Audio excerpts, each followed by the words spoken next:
Hello, everybody. It is Friday night, and that means it's time for another episode of Heavy Metallurgy. I am one of your regular co-hosts, Alan.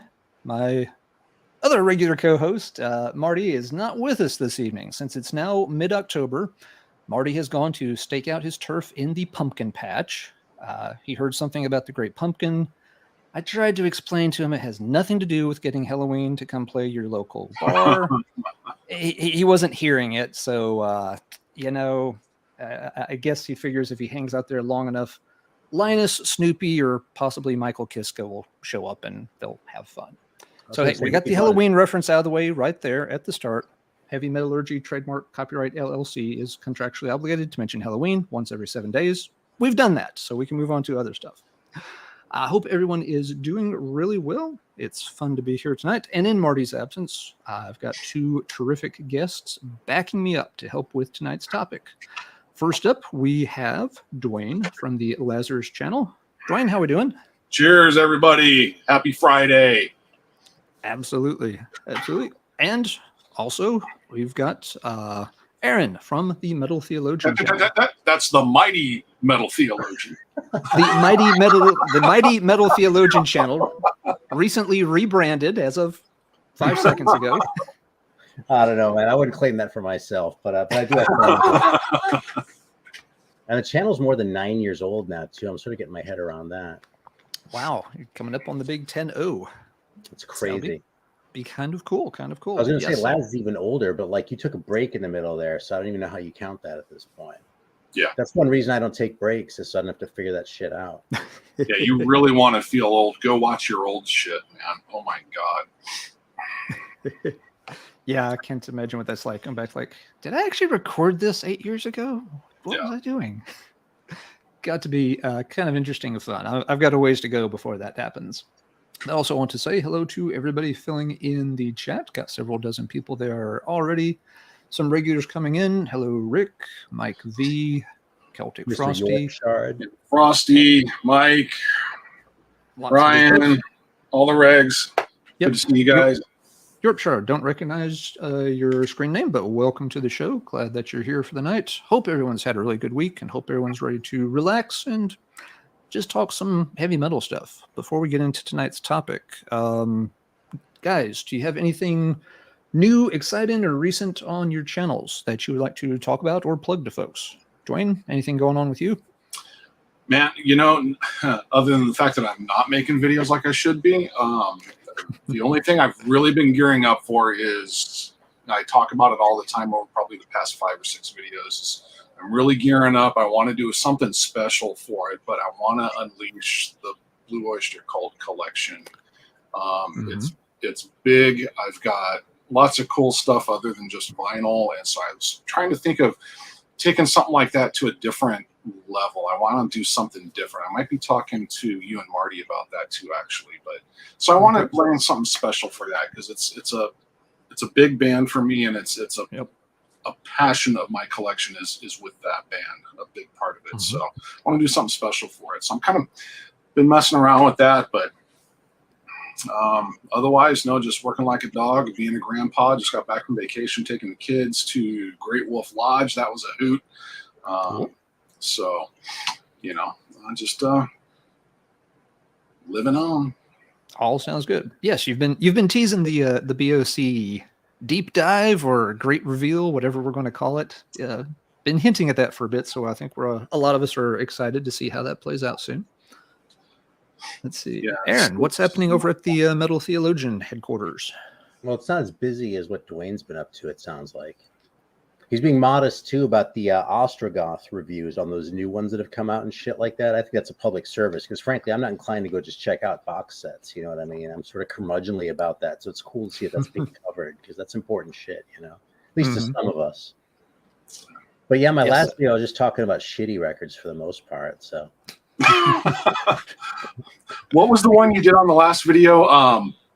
Really piqued my interest. The guy that's got the headband and the long, straight white hair. What the hell was that? Oh, not that Vaughn one, was it? Yes. The poser metal. Yeah. Dude, that someone took the trouble to write that on the cover is just so fucking stupid. Oh, you can't let that go, man. That's like, as a collector, I hate it, but like as someone who appreciates shit that's funny, I can't resist it, man. exactly. Yeah. You know, I mean, that's my copy. You know, there's only one. There are more copies of that record out there, but there's only one that has that bullshit written on it. Yeah, it says something, and all you got to do is look at the picture, and you know what it says. You know, I mean, you got to leave it like it is. Good deal. Good deal. Yep. Let's see. Heavy Metallurgy has, of course, had album reviews reviewed. There's been some big death metal releases reviewed with Cannibal Corpse and Autopsy. We're hitting that time of the year where a lot of bands on major labels are putting out stuff, kind of pushing towards the end of the year. So everybody keep an eye on the new releases section. There's usually a review up every Monday. The album club discussion has been kind of all over the place with different titles lately, but they've done Manila Road just a couple of days ago with Atlantis Rising. They've been doing some black metal titles lately, and all kinds of good stuff coming there too. And before anybody worries too much, Marty will be back next Friday night with some guests. I will be gone next Friday night. I've got some family stuff going on, so Marty will take the helm and bring on some folks to tackle something that is he's keeping under wraps for the time being, but it should be pretty good when it comes together. But we're here tonight to discuss kind of an early year in metal. I looked back over the list of years that we've covered. You know, we do one of these from time to time. And we really hadn't covered any of the real early years. The earliest one we had done so far was 1984, which we did with Ken from Ken's Death Metal Crypt. And that's been quite a while back. More recently, we've kind of done either later 80s, early 90s years. And so I thought it would be fun to go back and do something pretty early. And that's why we've ended up with 1982 as our topic for this evening. So guys, just to give everybody some context, and folks in the chat, feel free to chime in here too. Where was everybody just in terms of life in 1982? Some of us were already grown up, some of us maybe not. But Duane, where were you in 1982? What was happening with you at that point? In 1982, I was living on 25th Avenue in San Francisco, right off of Garrity Boulevard. And I was going to Presidio Junior High. And it's where I met a friend of mine named Joshua Prince, who took me to his house and introduced me to a record that changed my life. That summer out of school, I went to spend a summer with my dad up at his house in Washington, where I discovered another record that also changed my life, all from this year of 1982. All right. So that's what I was doing. I'm guessing we'll hear more about those records in just a little bit. Mm-hmm. Yep. Okay. Good deal. Good deal. Aaron, what was a young Aaron doing in 1982? Yeah, I mean, I turned 10 in 1982, so I was pretty young, you know what I mean? And I didn't really discover metal until the next year. I mean, I was starting to, no, in 82, I wasn't. Like, come 83, like, when Eliminator came out and, like, Def Leppard, that was when I sort of started being aware of heavy music, and then sort of, you know, 83 was... It's not when I turned into a metalhead. That would be an overstatement, but it was definitely sort of a catalyzing year. At 82, I was just some fucking kid. I was playing D&D and shit. So I suppose you could say that I was doing some of the preparatory work for metal. Mm-hmm. Absolutely. Yep. That's part of the boot camp. Yep. That fits absolutely. Let's see. I wasn't even that far along yet. 82, doing the math. I'm still technically elementary school, so I still had several years to go before I'd get close to anything like heavy metal. 82, my friend group was basically only worried about Star Wars and G.I. Joe. I don't think Transformers were even a thing in our universe yet. Too. Nope, not quite. It was I was in Germany for Transformers, so I semi-missed that. Oh, okay. Yeah, I was like 82. There was no such thing. 86, I want to say, something like that. Yeah, I very much remember there being kind of there's a chronology of toys if you grew up in that era where it went Star Wars to G.I. Joe to He-Man to GoBots and to Transformers very quickly because GoBots, Teenage Mutant Ninja Turtles after that. And Teenage Mutant Ninja Turtles, but by that point I was too old to care about any of them really. So the Turtles were the first thing that came along where I was just like, I'm doing video games and records and, looking at girls and stuff now. I'm not into cartoon turtles with swords and pizzas. But yes, there was definitely, you can kind of, you can tell exactly, how old someone is and what part of the 80s they grew up in by what toys they fondly remember. For me, it's all the pre-turtle stuff. See, I was Star Wars Battlestar Galactica. I had the $6 Million Man doll, Stretch Armstrong, Stretch Monster, stuff like that. Mm-hmm. Did you have little arguments with your friends about whether Star Wars or Battlestar Galactica was cooler? No, because it kind of went hand in hand. It was more, it's always been throughout life, always been Star Wars versus Star Trek. Mm-hmm. But Battlestar was kind of that, just everybody loved Battlestar. Star Trek fans loved it, Star Wars fans loved it. It was just kind of accepted. But Star Trek was like what my dad watched. I was like, that was a little bit too slow for me when I was into Star Wars. I appreciated that I had some sort of respect for it because my dad liked it, but I didn't really get into Star Trek myself, honestly, until I started smoking weed. What's good to go back and watch? Go watch the animated series, the original Star Trek animated series.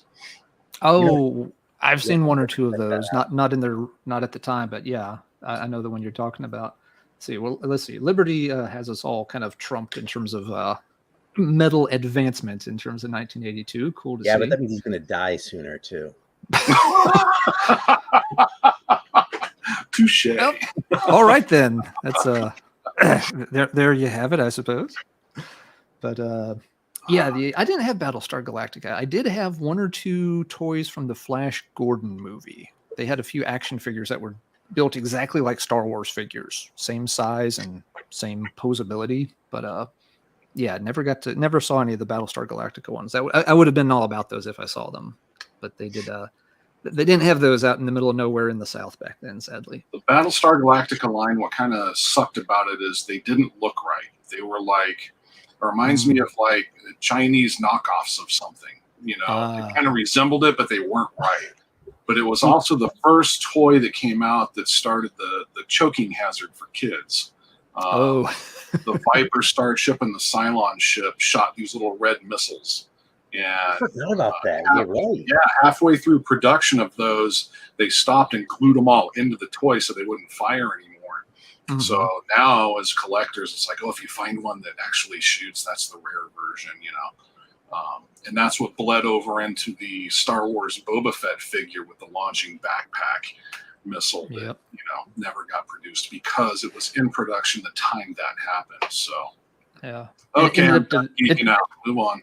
Yeah, it delayed those Boba Fett action figures for getting sent out because it took bloody forever for that thing to come in the mail.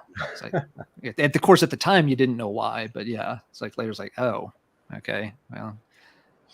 I'd like to think it wouldn't have mattered that I was smart enough not to choke on Boba Fett's rocket, but who knows? Apparently, some kid out there, it probably happened to someone out there, and thus the delay. There's something I want you to know while we're getting into this, or before we get started, is this was harder than I expected to pull these records out. I was telling someone, actually, if Audio Geek 67 shows up, I kind of know him IRL. And I was telling him if this had been like 88, I probably could have picked a dozen records just from Ohio. But 82, especially like trying to sort of look for some of the more obscure stuff because people have expectations, right? It was hard. So I ended up almost copying out when I went to the, the new wave of British heavy metal 45s. But I pulled out my copy of this, which is a year too late anyway. And I noticed there was like a little bit of stick-um on the like upper corner. And I had it in the same bag. I've had this record for like 20 years, but I've had it in the same plastic sleeve for so long I didn't even notice it, right? So of course, I was getting ready to put it away. I was like, I can't leave that, right? The obsessive compulsion kicks in, right? So I was like, I have to get the stick-um off. And like I couldn't do it like just with my thumbs. So I busted out a little bit of the goo gone. And you can't see it anymore because that stuff, does kind of magically disappear after a while. But this room still smells like a fucking chemical. Goo gone? Goo gone is potent shit. Yep. So I just want everyone to know that, like, I'm breathing Goo Gone fumes as we discuss this. All right.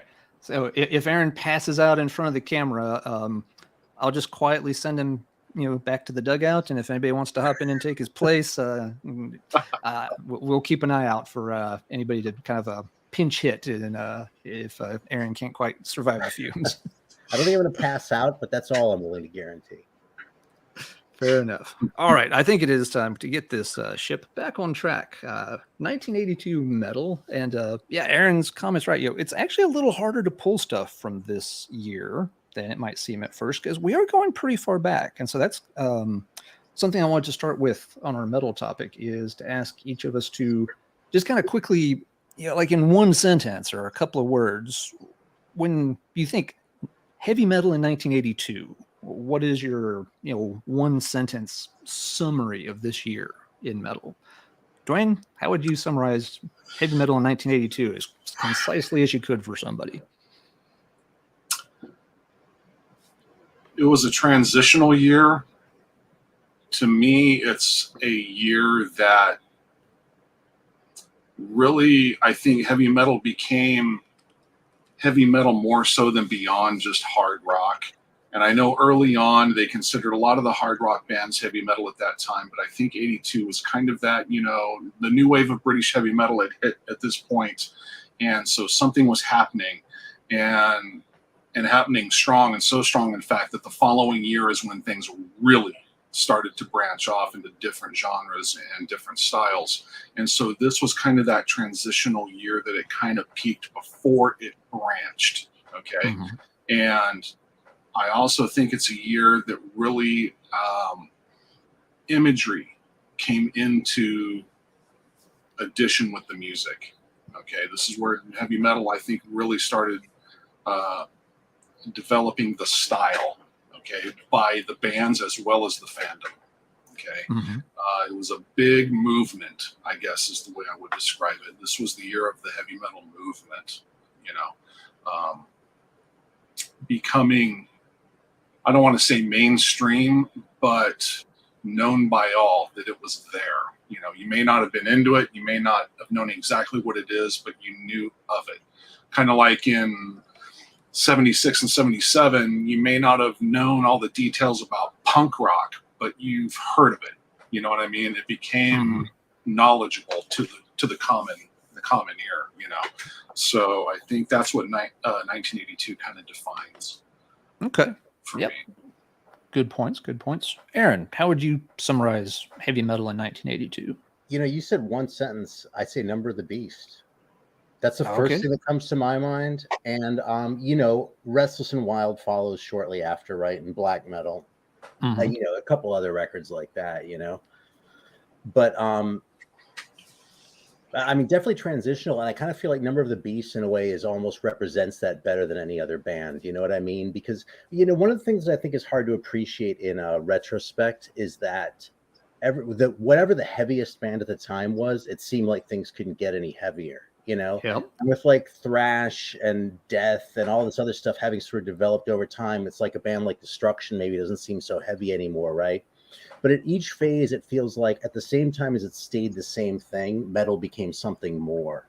You know what I mean? And I kind of feel like Number of the Beast in its little sort of microcosm, it's like if you look at Killers and you listen to that record like I just did an hour ago, you can think this is really, it's perfect the way it is, you know what I mean? But then it became something more anyway with Number of the Beast, And I'm not even going to sit here and say that I think it's a better record, you know what I mean? But it expanded into something. It became something new and something that was still obviously metal and really identifiable, but something more regardless, To Laz's point too, I think this is sort of the other side of the term heavy metal really sort of crystallizing into something specific. You know what I mean? Like people threw the term around a lot in the 70s, and I always think of Scott Waters because he gets pissed off when people act like heavy metal didn't exist before 1980, because it definitely did, but it was more of a sort of general sort of catch-all term, like anything that sort of crossed a certain heaviness threshold, like would sort of get that almost like an adjective. Whereas in around 82-ish, it became something really specific,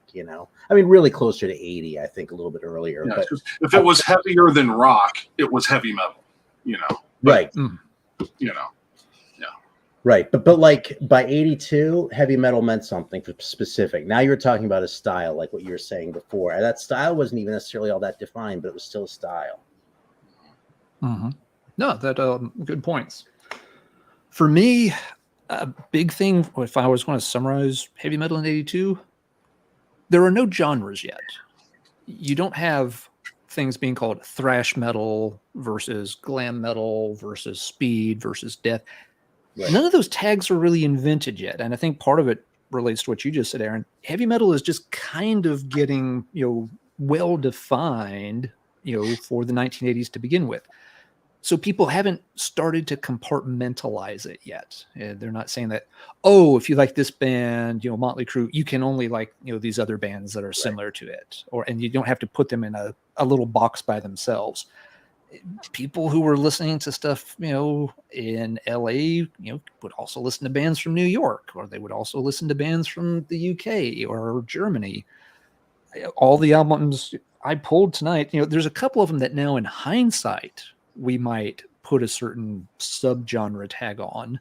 Mm-hmm. But at the time, it was just all heavy metal. People could listen to any and all of these records. If you were into metal, you were probably interested in most of these things. You might not like all of them equally, but you weren't turning your nose up at something being like, oh, that's power metal. I don't listen to power metal. Right. Nobody was calling anything power metal yet. So yeah, that's a big thing that I noticed with 1982. We're pre-subgenres here. You really don't see that happening for at least another year, maybe 2 years after this. Maybe by the end of 83, it's becoming a thing. But in 82, every record I've pulled tonight, I can describe as this is just a good heavy metal record, and I don't need to put a whole bunch of adjectives in front of metal to help describe it. Another thing I noticed with 1982 is, and I'm going to be interested to see how this plays out with other people's picks. Certain countries are definitely ahead of the curve, and certain countries are a little bit behind the curve. There are certain, there are scenes popping up in lots of areas by this point, but some places that you'd think might have a lot of stuff from the get-go didn't necessarily. So some countries were a little bit late to the party, while others are already hitting their stride by 1982. So I'm going to be interested to see how things shake out as we show records. Just in terms of like what countries, the big albums are from, and which countries you kind of maybe have to scrounge around to find something to show. That's something else too. Obviously, by move forward another year or two, and tons of these countries have big scenes bustling with lots of bands. But kind of like you said, Aaron, you kind of have to scrounge around a little bit to find some records, especially from certain territories for 1982. It's the pickings aren't as robust as you might think at first. All right. Well, with all that said, shall we get into it? I believe it is that time. So let's see. Duane, we will just we've got a good rotation going, so we'll stick to it. So we'll let you do the honors and show something first. What have you got to begin our dive into 1982? Let's take care of the elephant in the room. Absolutely. If I didn't show this, I think people would freak. Yes. Aaron brought it up, and that is Number of the Beast. And yes, this is the album that changed. I don't want to say changed my life, altered and started my life in this musical endeavor of my life. This was the album that I was introduced to in 1982 by a good friend of mine in San Francisco that I was talking about. Under very interesting circumstances. I've told the story before. I'm not going to get into it here, but this is the pinnacle Maiden album for me. Now, when you get into heated Maiden discussion with fellow Maiden fans, it's all over the board, and it depends on really what I've discovered over the years is it depends on where you started with the band. The first two Diano albums, of course, are masterpieces, but they are their own thing. To me, this album here, looking at it, not just because I'm a fan and this was my introduction, but looking at it from the outside, this was where, when Bruce joined the band here, and this particular album, the songs, the writing, everything on this is when the band came into their signature sound that lasted 5 albums. So with Bruce on vocals and the stuff they were writing at this time, this was that magic period of Maiden starting here and lasting for a good 5 records. Okay. First 2 albums aside, they're different. They're different than this. I love them just as much, but they are different. but this was a pinnacle album. Out of every album ever created in the history of music, to me, there's two that I'll be buried with. This is one of them, and Pink Floyd The Wall's the other one. So very important. Had to show this as my first. I know it's an obvious choice. You can't blame us for being obvious, guys, because we are talking about the year and what was big. And oh yeah, exactly. Metal, this was big. This was a turning point. So, and I want to say something here because there's been reissues of this album, obviously, and I've heard different generations talk about this record. Of course, I pay attention because it's my baby, but I've heard, oh, Invaders sucks. Oh, Gangland, God, that song blows and stuff like that. And let me tell you, if you got into this record when this album released like I did, it's part of this record. You take that away and this album doesn't sound right. Okay. Is it the best tracks on here? Absolutely not. But is the album complete without them? It ain't. I expect to hear those opening notes of that track. In order. I mean, this is an album that I listen to the whole album. I don't pick and choose off this. I put it on and it goes to the end, so I don't like when labels do that and they start tweaking with the damn classics like that. And they'll, swap songs out or rearrange them or whatnot, yeah, that's our job to do when we're arguing about it as fans. We swap that shit out. They leave it alone. Exactly. But yeah, from the incredible, and this is kind of what I was talking about also, when you look at the gorgeous art of Derek Riggs with this band and what they did together in the history of heavy metal, Maiden was the band that said, you got to pay attention to the album covers too, guys, and they did that. This is the band that took the idea of a band mascot and turned it into heavy metal, part of the heavy metal genre. You can see a picture of Eddie and just automatically know that's heavy metal. That whole idea of the cover art, the sound, the mascot, everything comes to this band, to this album, to this year, in my opinion. This was when it became from the underground into, I bought my copy of Number of the Beast at Tower Records in San Francisco. Okay, so, can't say enough. I can go on and on and on. So that's 1982. Out of everything I pulled, I could say this is the year right here. And Aaron, that's what made me smile when you said, what's define it for me in 1982? What's heavy metal? And you said Number of the Beast. I was like, done. Thanks for watching tonight. Yeah. Good night, everybody. We've done it here. We're finished. Was that the tower on Columbus, by the way? Columbus. It was the tower on Gary Boulevard. Okay, right on. Yeah, I closed not long after I moved there, but I think I got there once. Yeah, but yeah, you can't argue many of those points. It's not my favorite Maiden. But it's got some of their most recognized and most loved songs on it. It's got two of their best for me: "Children of the Damned" and "Hallowed Be the Name." The title track, of course, is iconic, and very good points about this is today what we would call branding. Iron Maiden figured that out very early on. That yes, you have a logo and you have a mascot, and you put that whole package together, and it just becomes instantly identifiable for your fans. It was, and I will say real quick along those lines, Alan, because you brought up a good point. That's the branding part of it, and yes, that's what Maiden did. Maiden took it to another level by adding the mascot. Kiss had branding down, and they brought that to the forefront. That's where Maiden said, okay, we're going to do something else, and that's add a mascot to it. Kiss really didn't have a mascot. They had the theatrics. Okay? Yeah, they were kind of their own mascot. Yeah. Good call. There's a little epilogue to that, actually, if I may. This is sort of something for like the old collectors, because this is the sort of thing that happens when you've been collecting metal records for 30 years. So for some reason, this is my copy that I bought back in the 80s. But for some reason, I ended up with an extra inner sleeve. Huh. I have no idea where it came from. And it's from a different pressing, which... You got Harvest and EMI. Yeah. Yeah. So I don't know where this came from, but it just sort of ended up in here. And I noticed it maybe 5 years ago, and I pulled it out and sort of went, where the hell did that come from? Mm-hmm.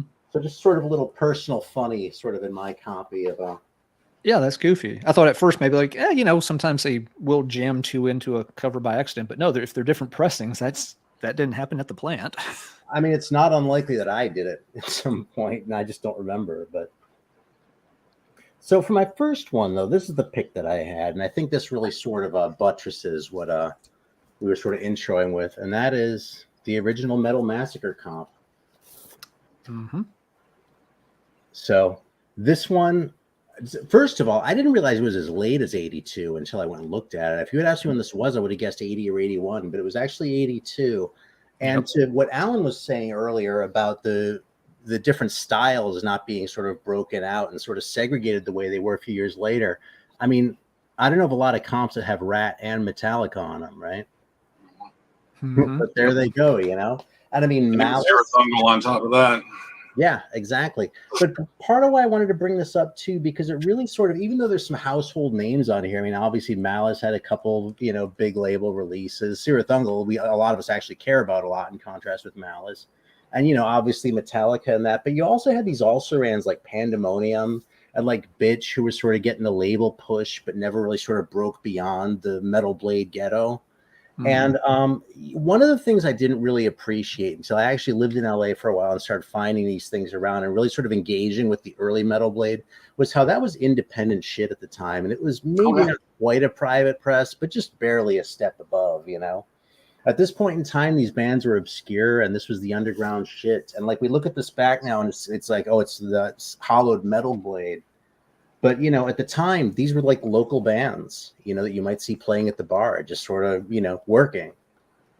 Yeah, I remember looking at comps like that, Aaron, and you would think back then, like you'd listen to that and like maybe listen to the Rat track and be like, yeah, this is good, but this is going to be one of those bands that you'll never hear from again. They're just going to die off. They're not going to make it. And you look now and it's like, oh my God, those are the bands that made it. But back then, yeah, they were. That was the nobody. That's for Dune. I actually bought this at a shop in Santa Monica. It was like right near the border with West Los Angeles not too long after I moved there. I think it was $8.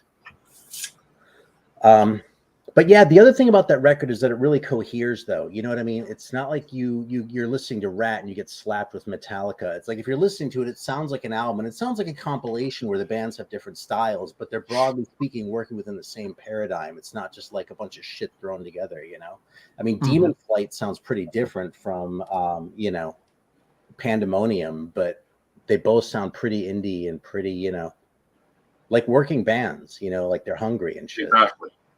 Yeah, and I think it represents 82 as well as just about anything. Mm-hmm. Yeah. Mm-hmm. Yeah, folks are mentioning, in the chat, some of you are calling it, one of the most important albums of the year, and I think certainly for the U.S. scene, it'd be hard to argue against that. And that's also a hell of a thing to bring up too, Aaron, because the metal comp, basically started there, and how important that became to metal fans were those comps throughout the years. Mm-hmm. Yeah, this was a time when compilations were still a thing. You had the U.S. metal comps on Shrapnel. You had some different new wave of British heavy metal comps. Compilations were still a very viable way to get bands out there and market stuff. And yeah, obviously, that launches Metal Blade Records slowly but surely. But yeah, that's where it all began for a big chunk of U.S. metal history for sure. What year was Rock Snacks? Was that like 84? I think it was 80. Actually, it's a pretty early one. I think Rock Snacks is because Hollow Ground's on that, and they only lasted about 18 months, so it almost had to be 80, 81. Okay. Yep. But yeah, definitely, I want to say one of the U.S. metal volumes was probably a year earlier than that for as far as an American compilation goes. But Shrapnel obviously never quite went on to the same kind of distribution and stuff that Metal Blade did. So little different scale there. Anymore. I don't have any of the Shrapnel comps anymore. I let them go at one point. And I was like, man, these things are all crap. Like the intent was there, but like. I have a soft spot for Shrapnel. I can't help it. Yeah, I kind of had it in for them when I first started my channel. You probably remember. I was picking fights over Shrapnel records with people every video. It felt like for a while there. if you get past the wankery label entries from that label, there's still some great shit on Yeah, Shroud. there are a few bangers. Yeah. I would do the Vicious right. Rumors being one of them. I just, Yeah, there are some good ones, but yeah, you do have to dig a little bit through through a lot of guitar heroics to find the real gems there. I've been tempted to revisit those comps, but I haven't quite bit yet. Especially because I can't find them for $5 anymore. Yeah, Right, true that. Sitting around for $5. yeah. Indeed. All right, let's see. What am I going to What do show you have, first Alan? here?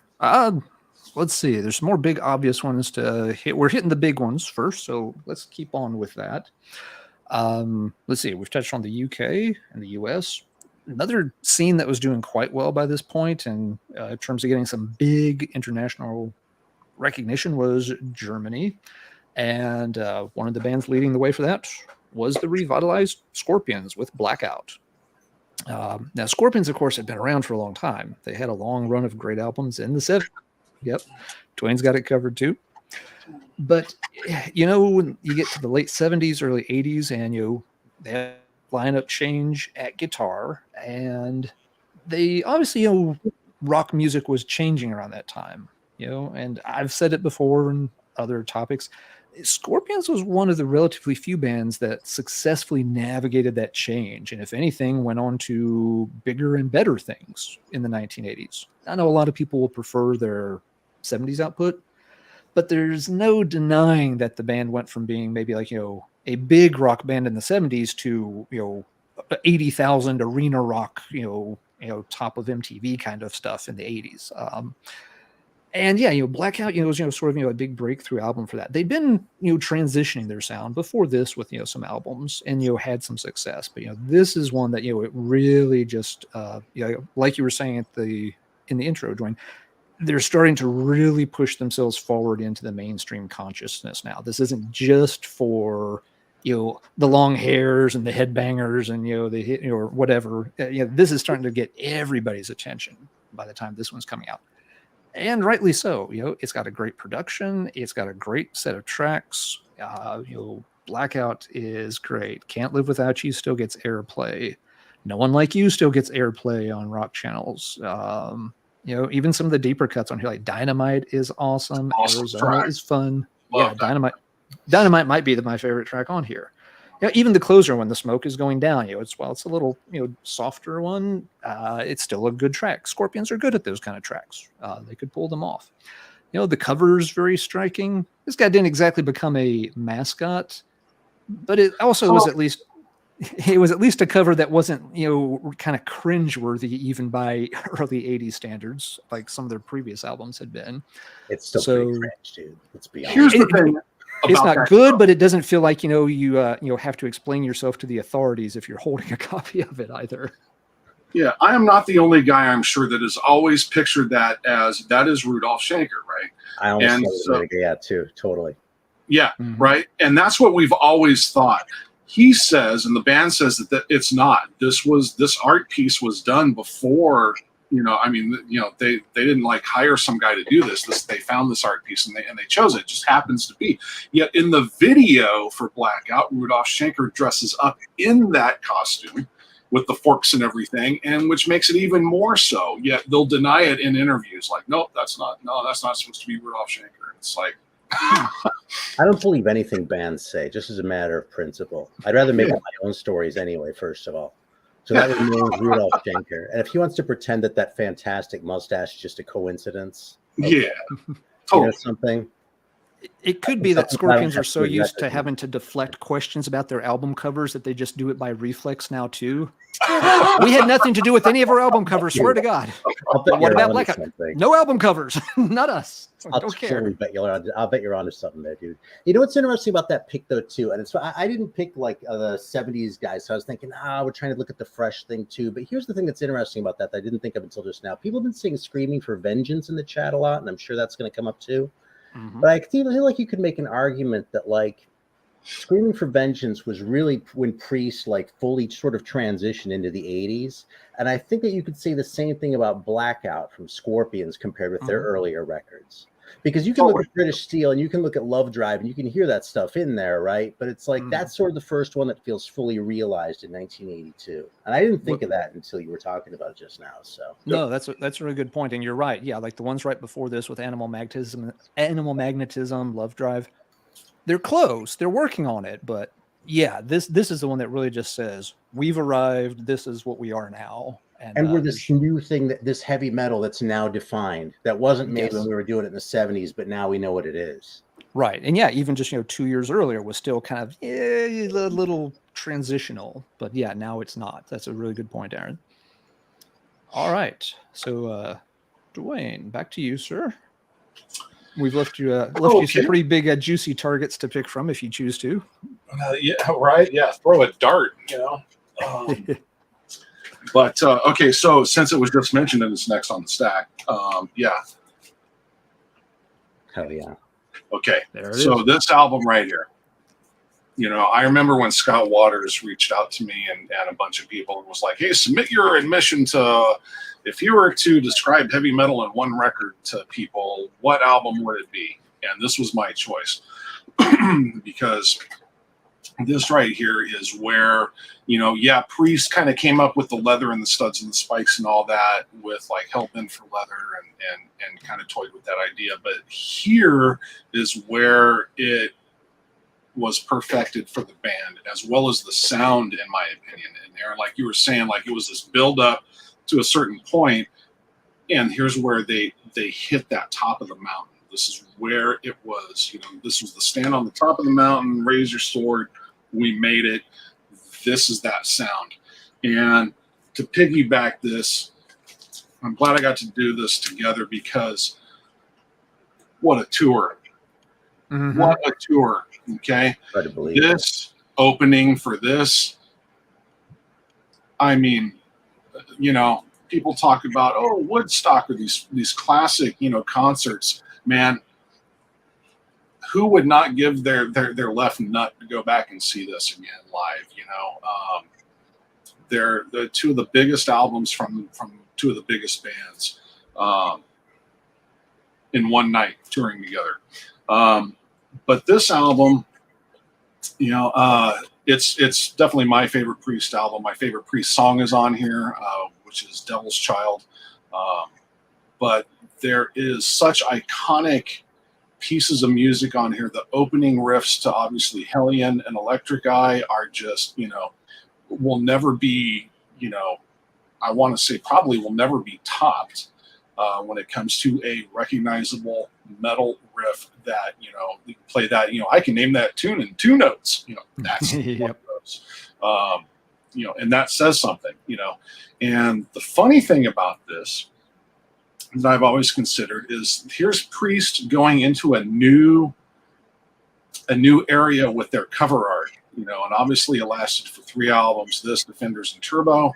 But you look at this album and here's this bright yellow, cartoony, pastel-y, it's the robotic eagle or whatever, right, with missiles on its shoulder, very, very Transformer, Shogun Warrior, or however you want to think of it. But up to this point, most of your metal records are beer and chicks and dark and black, or denim, and this is so unmetal looking, really, at the time. If you go back and walk into a record store in 1982 and see this, it might be interesting, but I wouldn't necessarily automatically think, wow, that's going to be a heavy metal record, a legendary cover, and kind of took it to a whole new thing again, where, like I was talking about, trying to find or becoming an image to the music. Awesome record, just absolutely legendary. What a pair. That's all I can say. There's your year of 1982. What a pair. Your Ford and Chevy, your Rolling Stones and your Beatles, there you go. So yes, I'd like to make some pop culture reference from 82, like your Miami Vice and your Dallas, but again, I was too young to hit the right notes there. So it's the Star Wars and G.I. Joe of 1982. You know when the first time I heard of Judas Priest was actually? I was this fits in with the cover. My mom sent me to some German school, like German language classes on Wednesday nights, which sucked because I missed The Greatest American Hero because it was at the same time. I never got to watch that fucking show, and I was really upset when I was like 9.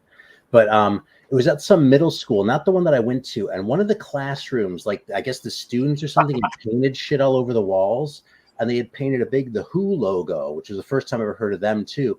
But then there was a Judas Priest logo with like this weird like vampire looking thing by it. And it was that logo, the Screaming for Vengeance one. And like there was something so intimidating about that to me, like at like age 9 or whatever, or 10. And I was like, God damn, So then later on, yeah, there it is, Yeah. Duane, one thing you brought up there, it's a very good point. That's easy to forget when we do these kind of, when we do these, state of metal things, we tend to focus on the albums a lot. The tours were a huge thing. And that tour in particular, there's no telling how many bands got started in the subsequent, years because kids went and watched those 2 bands on stage and it changed their life. And they immediately went home and it's just like, dude, we've got to, call up your buddies. We've got to start a band ourselves. How many bands released an album or a single or a demo in 83 and 84 and 85 because they saw that particular tour. I need to buy a guitar like right now, Yes, just go home, that night, and whatever your previous plans were, that they are forgotten, and now it is all about yes, where can I get an amplifier or a drum kit, or where can one of my friends scream the way Halford or Dickinson does to sing in my new band.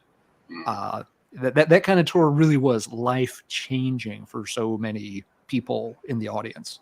It's something that obviously I'm a fan of both bands. Maiden, of course, that's my pride and joy. I love them both, but Maiden would be over Priest for me.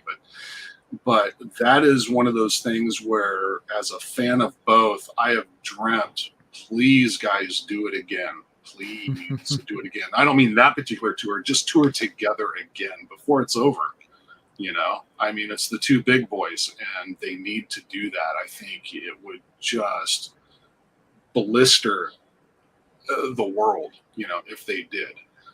Especially if Maiden, we're going to do a couple songs, and we'd like to introduce, it's been a long time, Paul Di'Anno, come on out, and shit, why not? Yeah, Blaze Bayley, come on out, and fuck, can you imagine? Just, man, anyway. No, good points, and good points you made too about just the album art, the presentation. To me, it's very 1980s. Thinking back about the 80s and stuff, I always associate with very bright, colorful, attention-grabbing kind of things. In contrast, to this, you think about the 70s, and you think a lot more earth tones. There's a lot more. It's the bell bottoms and the shaggy cowboy coats with all the fringe and mud and everything, very grainy kind of decade. And then the 80s were kind of the opposite. Everything was meant to be this bright plastic, colorful kind of thing, and that album just encapsulates that really, really well. It's 80s pop culture. Even if you're not a heavy metal fan, you can look at it and be like, yep, that probably came out when I was a teenager in the 80s. But at the same time, Alan, inside,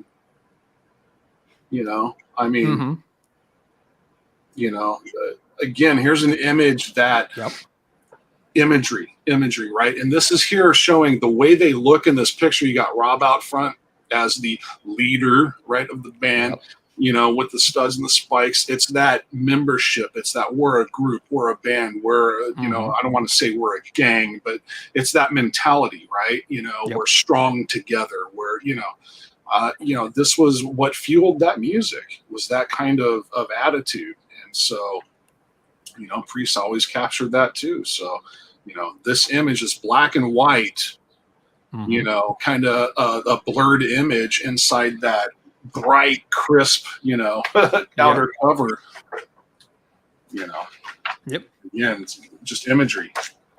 Indeed. All right, Aaron, what what do you want to go with next? Well, shout out to Rick for the little Laura Branigan reference. And incidentally, as far as that tour being like more interesting than Woodstock, you know, when people talk about Woodstock, they never seem to mention Shana Na. But so I said that I didn't really pull stuff from like sort of the 70s hangover stuff because it seemed a little bit, you know, I want to sort of focus on the new stuff and that sort of thing. But there were a couple exceptions, and here's one that's definitely a 70s hangover, and it's a great fucking primitive heavy metal record. That's fucking this one right here, man. Yep. Awesome. The monitors, but kind of glaring a lot. Yeah, this is, you know, it's funny because this band got so corny so fast and like was so overexposed that you forget how good this record is, man.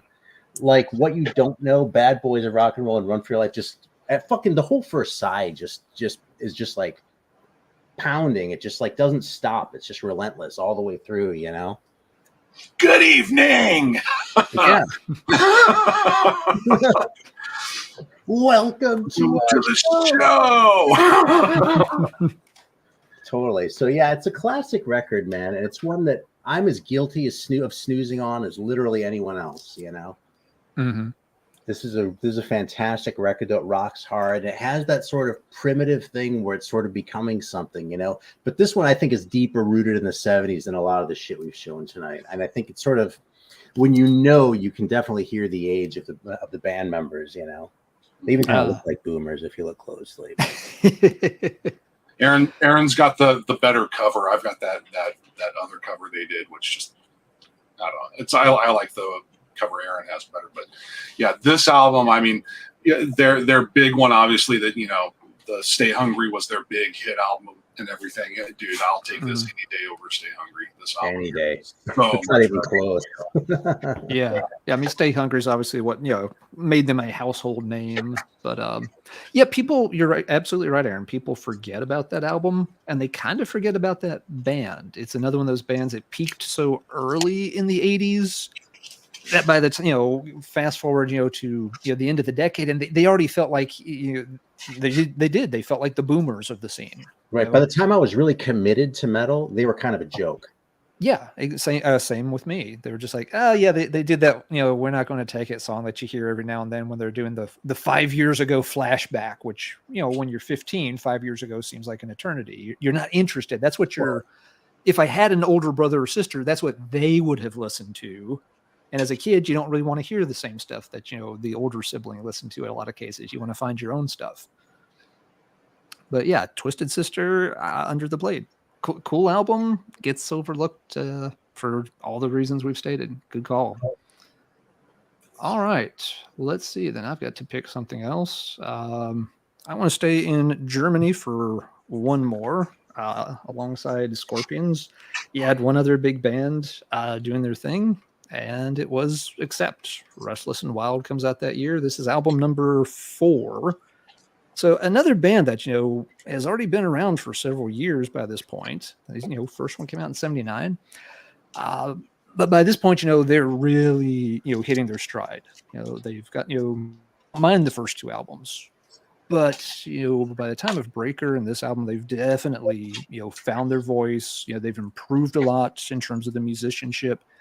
And the album just smokes. Now, this is the US cover. I didn't pull the original cover with the flaming guitars on it tonight. But yeah, you start off, you know, right away. This album, you know, introduces some things you hear on other albums over the years. You know, it starts, you know, with the goofy little kind of jokey intro bit where it's like, you know, the funny German polka folk music, you know, thing. And then all of a sudden you hear the needle scratching and Udo just starts screaming over the top of it. How many times have you heard bands do those kind of, you know, goofy little joke intros or outros? Yeah, and then it leads into, you know, Fast as a Shark, which it was mind-meltingly fast for that day and age. You know, so many, again, kids, you know, hearing this kind of thing for the first time, they couldn't believe a band plays that fast. Mm-hmm. And it kind of starts that thing you mentioned earlier, Aaron, where it very quickly started becoming about one-upsmanship. You know, Accept can play that fast. Okay, dude, we got to play at least that fast. And as soon as we can, now we got to play faster. Right. You know, by the time a year later, when you have bands like Exciter or coming out of Canada and Metallica and Bayers, they want to, this has blown them away, and now they want to be faster than Accept. But yeah, it's a fantastic album, lots of classics. Even some of the slower, moodier tracks. Princess of the Dawn is a great number on here. Song. It's an incredible song. It's not the kind of thing people associate with Accept. They think Fast as a Shark or Balls to the Wall, but they could do songs in slightly different veins and still nail them really well. It's a well-known album. I don't feel the need to go through every track on it or anything. If for some reason you've skipped Accept, you should double back to them. I think they sometimes get a little bit of that Twisted Sister treatment because, again, with Balls to the Wall getting so much exposure, that one song getting played to death so much, and the fact that by the late 80s, they felt like the boomers. They'd already lost the lead singer. They had a big hiatus in the 86 to 89. So by the end of the decade, people are like, oh, fuck that band. They're so 1982. We don't care about that shit anymore. I kind of think of Accept as kind of like the Scorpion situation where, early Accept. I love early Accept. Mm-hmm. Okay, I love the first 3 albums. I absolutely love them. And they're kind of the same thing. They kind of went into a whole different genre. And that album right there is Udo at his prime. His voice is at his prime on that album. But I always kind of locked them in with kind of like Scorpions, I guess, in their lineage and how they progressed through their career. Mm-hmm. Yeah, and I mean, and they're both kind of again, like we've said here, they're both hitting right around this time, but they're about to move on to something even bigger on their next albums. But yeah, they definitely have their modern 1980s metal sound nailed down here for sure. And you get to Balls to the Wall, and you love it first thing. And yeah, both those bands will become even bigger than anybody could have ever thought. Since you were talking about Twisted Sister having peaked early, I think that might have hurt Accept a little bit too, because they were really in their prime, like right around there. Yeah, and, Balls to the Wall after that, and the German metal explosion didn't really happen until like 84, 85, when people outside of Germany started catching on to Destruction and Creator and all that. Mm-hmm.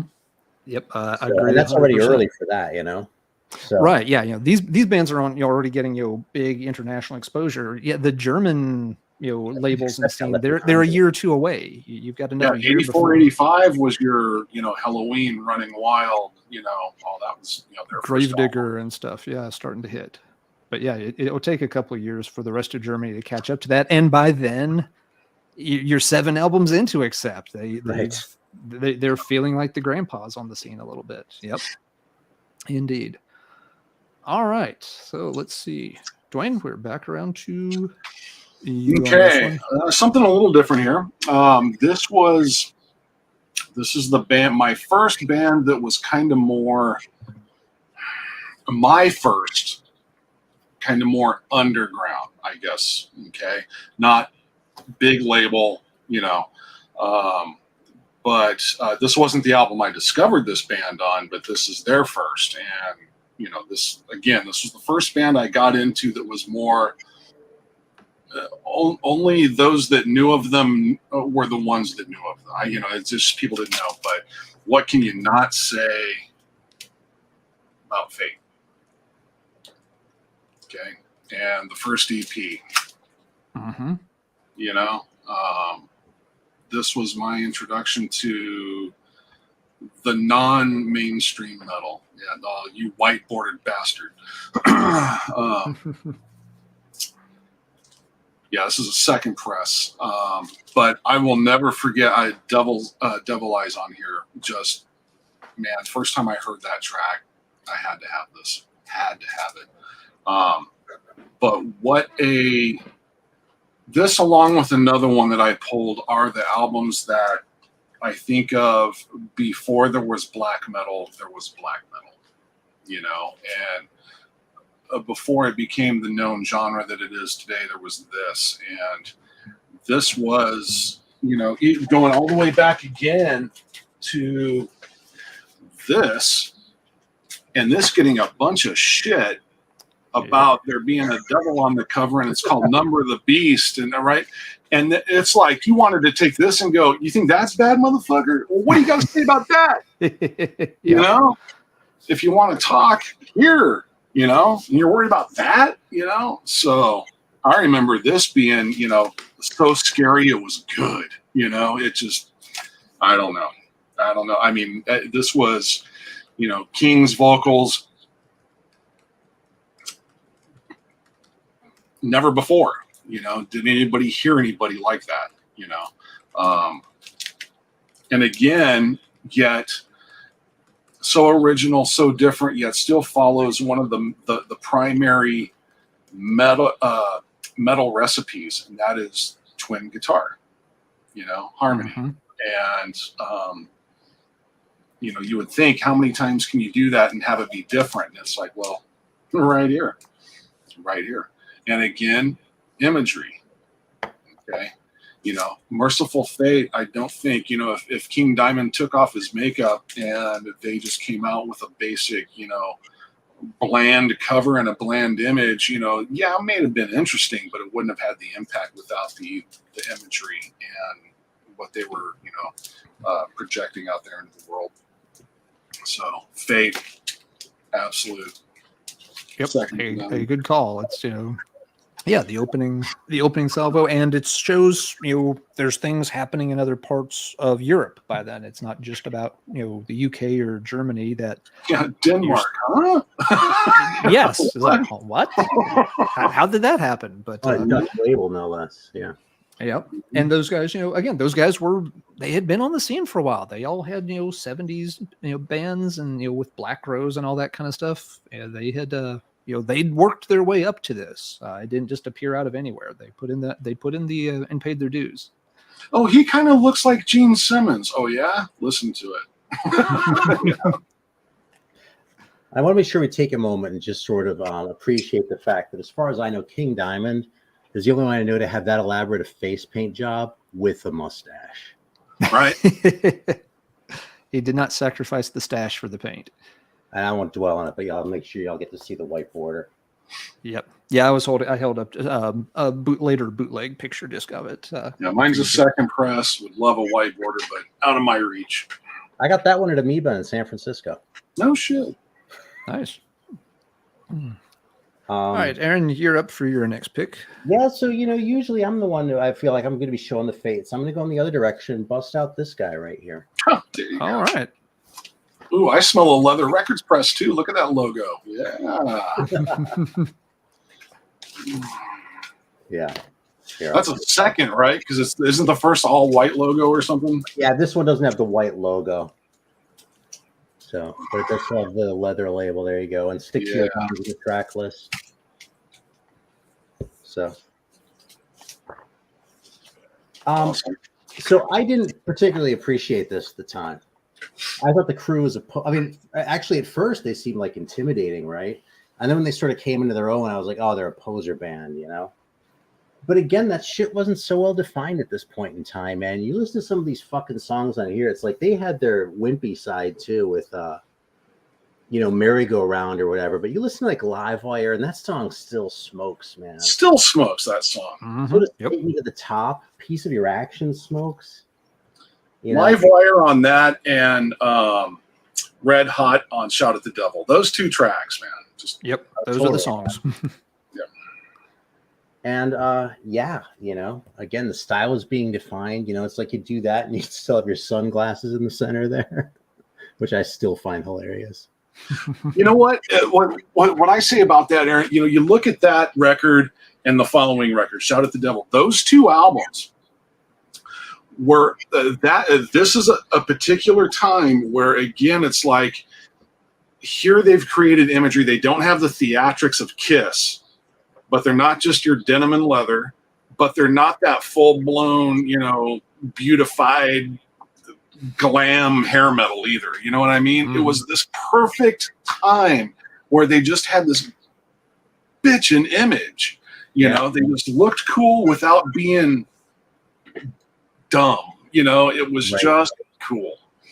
I mean, they weren't like smart.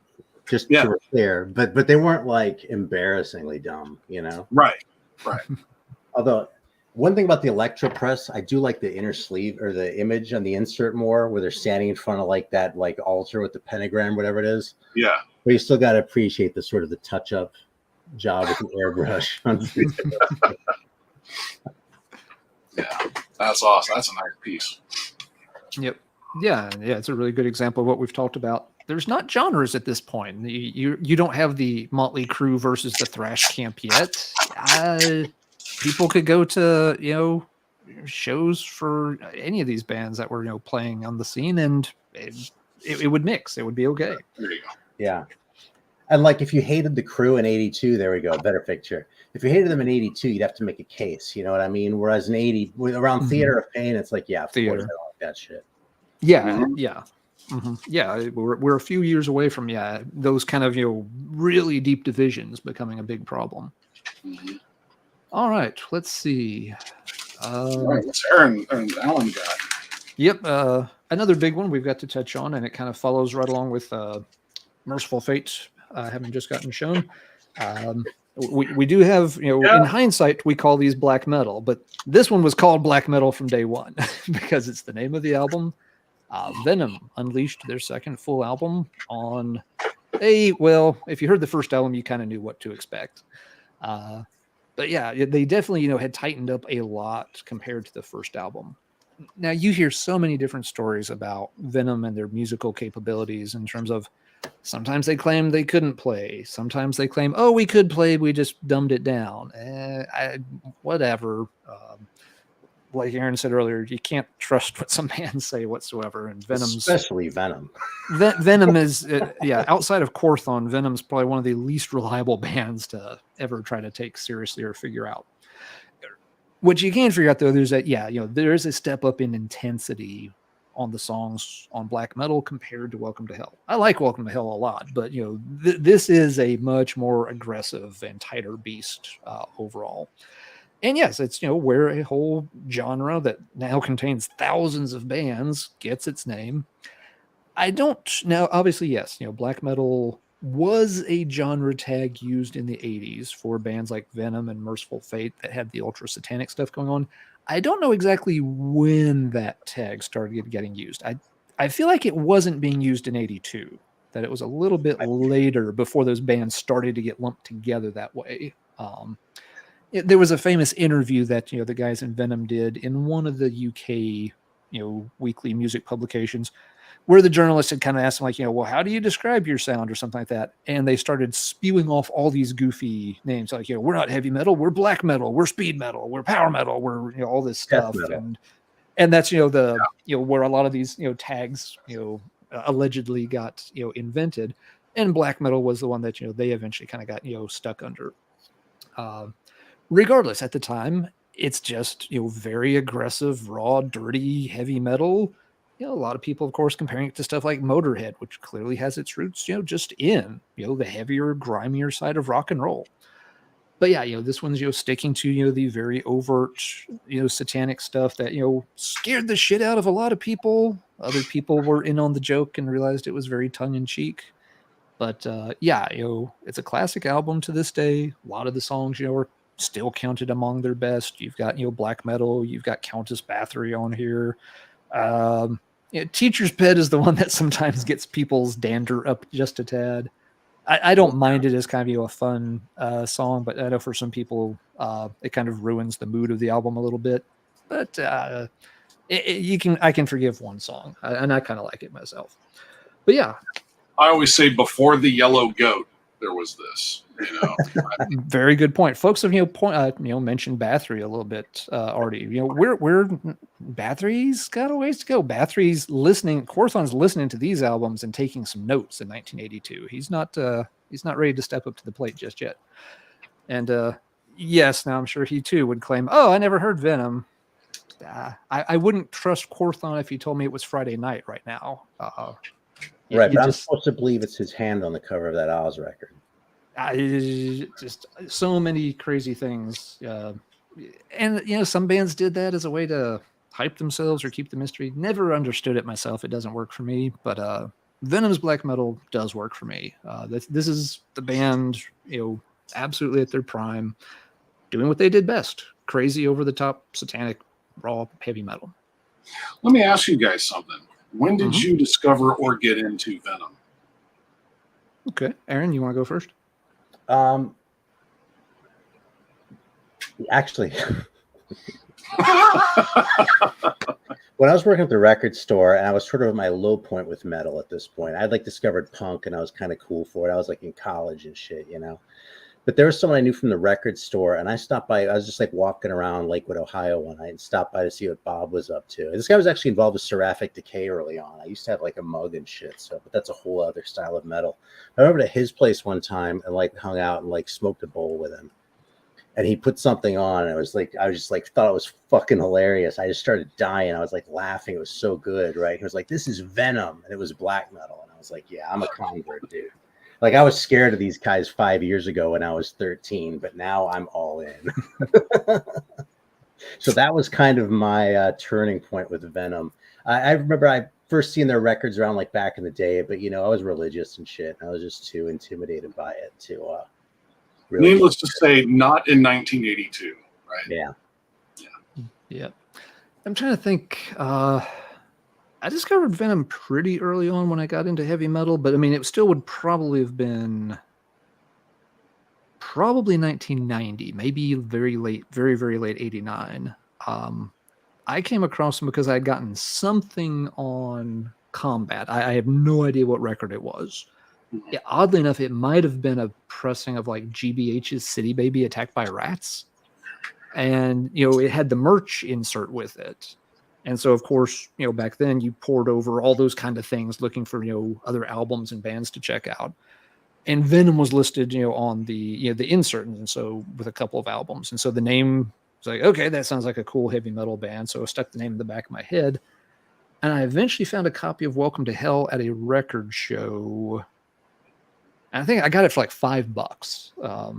It was I don't know which pressing. It wasn't a neat pressing. It may have been Combat.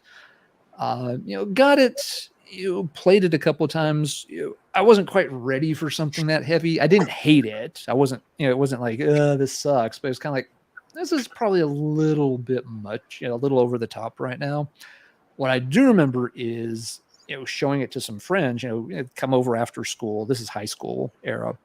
They'd come over and be flipping through records, and like one of them would play, like, "Hey, dude, what's this?" And they're like looking at it, and they like flip it over, and of course you got the picture on the back of it, with them standing there, in the water with the axes, and it's got the ridiculous quote about drinking the vomit of the priests, and we sit at Lord Satan's right hand, and all this stuff.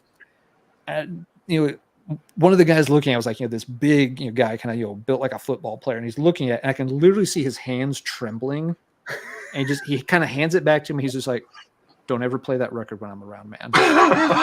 I'm just like, "Yeah, you're not into Venom?" He's like, I do not want to hear that. I'm just like, okay. I'm not going to force you to listen to it or anything. I wasn't going to play it, but you could just tell, just like visibly scared of what the music was going to sound like. And he liked heavy metal. I mean, it wasn't, he wasn't just listening to Air Supply or something. But that album freaked people out.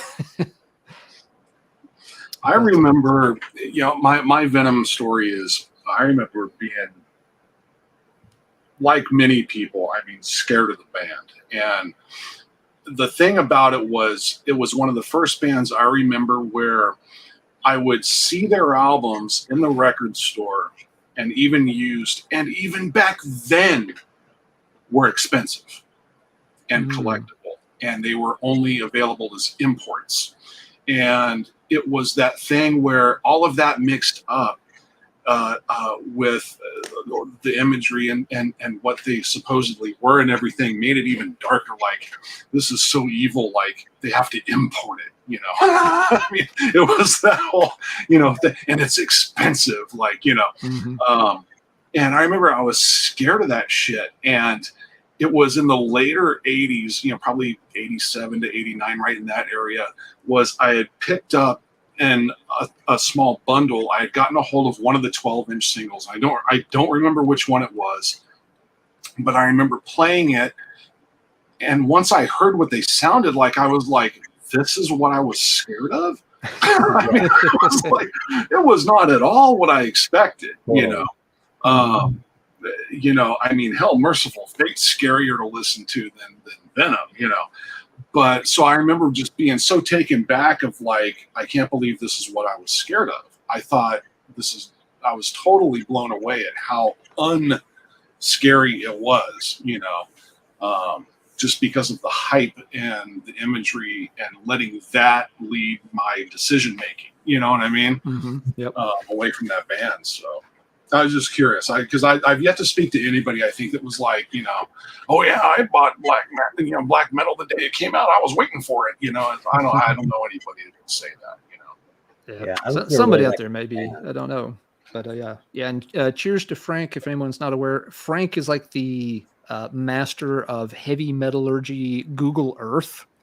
He will track this shit down to the exact block where some of these things existed. So wow. Very cool there, Frank. Yeah, I'm thinking about it, Duane. I remember when Venom Now did click for me. It was early in '92 when I'd gotten a new wave of British heavy metal comp, and it included Angel Dust on it. And in playing that comp, that song clicked right away. I was just like, oh yeah, okay, then. Because I hadn't played the album myself probably in a year at that point, but I was just like, yeah, this is actually really good. And so I was like, okay, I got to put Venom back on my radar and follow up on them some more now. So yeah, Angel Dust was the song that really finally sucked me in and kept me there. Hey, am I the only one who hears a lot of Deep Purple in those early Venom records? No, I see that. Totally. I hadn't thought about the first one. Something about the way the strings sound so loose on the bass. That reminds me of John Lord's organ. Mm-hmm. Yeah, I can see that. Interesting. I hadn't thought about that. I just heard a mini Deep Purple kick earlier this week. I sat down one after listening to In Rock, Perfect Strangers, actually, Fireball, and Powerhouse. In a row. Good deal. All right, Duane, I think we have circled back to you, sir. Okay, let's bounce to another part of the world here. Let's take a trip up north to the mighty Canada and talk about a little Anvil here, the mighty Anvil. There we go. So again, kind of like you were talking about with, Fast as a Shark. The title track off this record and this band at this moment in time, again, influenced a lot to come after it for sure. To this day, still actually my favorite album by the band. Same here. Yep. This is a band with a big discography. But this was for this band, their 15 minutes of fame, their right place, right time, doing the right thing, was this album. And from Canada, which when it came to metal was not the most discussed country in the genre, so, good on them, I don't think, people didn't even hear of Razor yet when they were discovering this, I think, for the first time. So, but in this album, I'll still put this on, and I'm not tired of this. I still love this album. This album has aged very, very well. Very, very well. Now, don't play it right in the middle of two of their later albums because it stands out. I'll say that. It's definitely, God,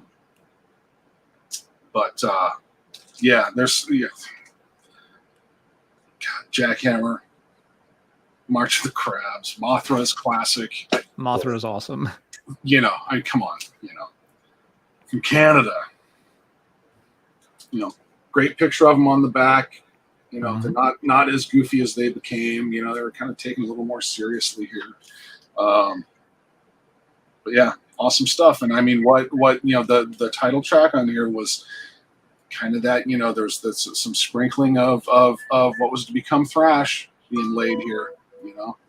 Some of the early tracks for the Thrash Railroad were being laid. So, gotta give props to the Anvil. Yeah. And I didn't appreciate it all at the time either. I didn't really even discover Anvil. I knew about them. They were sort of an also ran, but they were like Y&T in my head. I didn't even think of checking them out until a lot later. And now, I'm not the biggest Anvil fan, but I like Anvil a lot. And that record is a fucking classic, man. And so is the next one. And there's no Anvil that I'm going to turn my nose up at, Yeah. Yeah, good pick. And Duane, to your point, Canada is one of the bands I was, kind of referring to when we did our intros, when I mentioned that some bands seemed a little behind the scene. Canada is a country we think of, again, in hindsight, as producing tons of, really top-notch heavy metal all the way through the 80s and, up to today. But in 1982, they weren't really there yet. I mean, I'm sure there were bands, starting up, maybe making demos and stuff.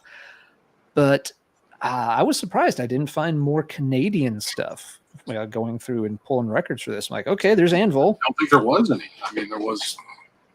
I'm interested to see if either of you have another Canadian record. There's probably one. Maybe Aaron's going to pull something, but do you have a specific Canadian one in mind? I don't. I did not come up with any other Canadian album like that. I really feel like we're going to show tonight, but prove me wrong, kids, or someone in the chat if there's a cool Canadian one that I'm just completely doing. Aaron, you've got it. Come on, you got some Canadian in there. Yeah, I do have one, and this is kind of more like this is more like what you expect to see when it's me and Alan doing one of these. So we have this guy here from. Okay, yep, there you go. There's one. Yeah, it's recorded in Toronto, but I feel like these guys are from Calgary. I could be wrong about that, but this is there it is on the back. But it's this is kind of a weird one. This one just sort of feels like there's something about this record that feels like, you see how that cover is kind of like not really that well defined. Mm-hmm. It feels sort of distant in a way, and it's actually super cheesy if you look closely at it. Like, it's actually a lot worse than it comes off if you like actually pay attention. What year is that? It's 82. Is it? But it sort of sounds like that too. It just sort of has this weird sort of distance, and it kind of has some prog intent, but it has it's definitely a heavy metal record, like unequivocally. It's right there in the days of heavy metal. Yeah, it's they're broadcasting it right in the title. So yeah. Huh. And this is a hell of a record. I mean, it's a weird one, I've never seen that. It's not like the craziest thing, but yeah, it's a weird one. And there might be a reissue because it's kind of a rare one. So. Yep. Yeah. I thought of that a while back, and then I completely blanked on it when it came time to pull records. So that's a good pull, Aaron. Yeah. This is probably the most obscure one in my stack. Okay.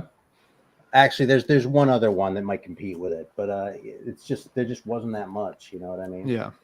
So we're on our second Canadian album, and Aaron is saying it's the most obscure thing he's pulled. So that should tell everybody. That tells everybody what they need to know about the state of Canadian metal in 1982. It's not quite there. Someone in the chat just mentioned, we're a year away from Exciter releasing their first album. Exciter's probably together practicing somewhere, playing a backyard kegger or something. It doesn't mean that metal wasn't around in 1982. It's just that bands weren't up to the point of releasing that first album yet. Except in Calgary. Except Calgary maybe in had their shit together, not like a place where people live, like Vancouver or Toronto. Or fucking Calgary. Sometimes those out of the way places produce some cool stuff. Yeah, I think it's decent number. When hockey is your only claim to fame for history, Yeah. Hey, your choices are learn to curl or play the guitar. It's not a hard choice to make. Yeah, hey, incidentally, real quick before we completely get off break or two, I got to give them a little bit of a shout out too, because it's not like bands are super satanic at this point, but they already had a song called Satan's Liar. So, a little bit ahead of the curve with that too. Not ahead of Venom, obviously, but Yep. Yeah, but no, it kind of goes with what we've talked about. Heavy metal is becoming crystallized. You can have that hey devil kind of reference thrown into here and stuff. The imagery and some of the the topics are coming to the fore even pretty early on. Very good pull. Very good pull. All right, let's see. I've got one more very big name one that I want to touch on, and after that, I'll be showing. There's still some bigger name bands, but the albums may be getting a little, different. Wanted to hit one more big one from the UK. Motorhead's Iron Fist is 82. This album, I'm always surprised that people tend to be kind of ho-hum about it. I think it's still a very good album. I get it. It's a great album.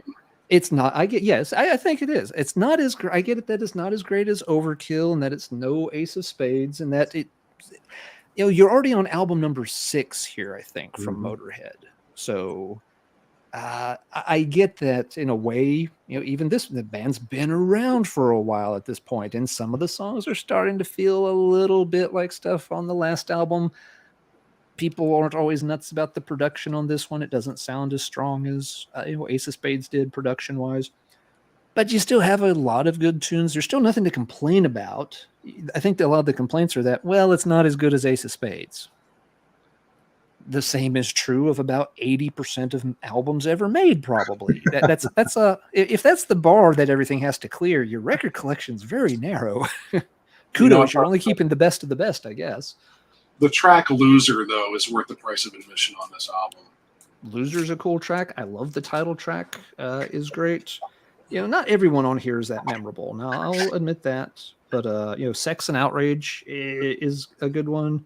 America, I could do without. It's not that great. Speed Freak's really good late in the album, too. There's, some of the classics, that people don't let them grind you down. That's almost, a catchphrase for Motorhead over time. But, it comes up here. So, yeah, now after this, of course, Motorhead starts going through some changes. This is kind of the end of the line for the classic lineup.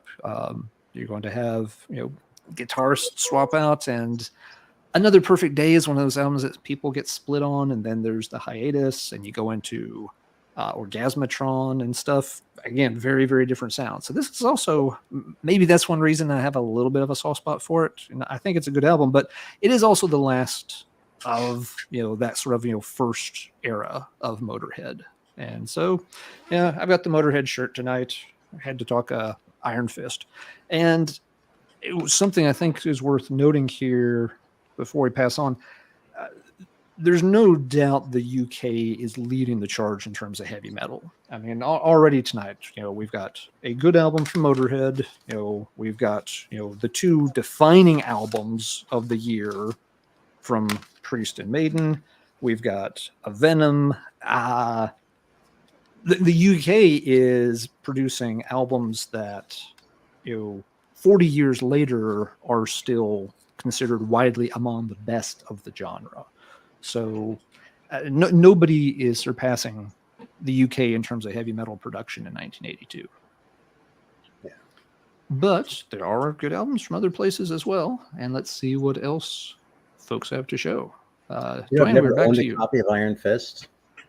Oh, really? You've never owned a copy of Iron Fist? Really? I have everything up to No Sleep Till Hammersmith. Mm-hmm. And that's it. I had a copy of Another Perfect Day at one point, but I had to return it. It was defective. Like there's a label printed on the vinyl, like over the grooves. Damn.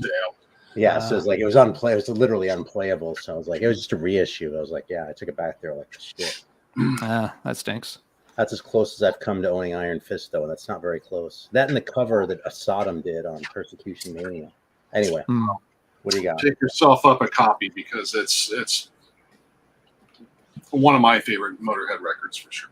Yeah, I rank it a lot higher than most folks do myself. Yeah, probably at least as good as Vaughn. All right, so let's see. You were talking about what other places. Well, I'm going to give a little shout out to a very favorite era of one of my favorite bands, and let's go to Japan. Let's talk about Loudness, Devil Soldier. The first 4 to 5 Loudness albums, The Birthday Eve, Devil Soldier, these albums were ahead of their time. And if you're unfamiliar with these, go listen to them now. And you will discover why these are like cult classics now.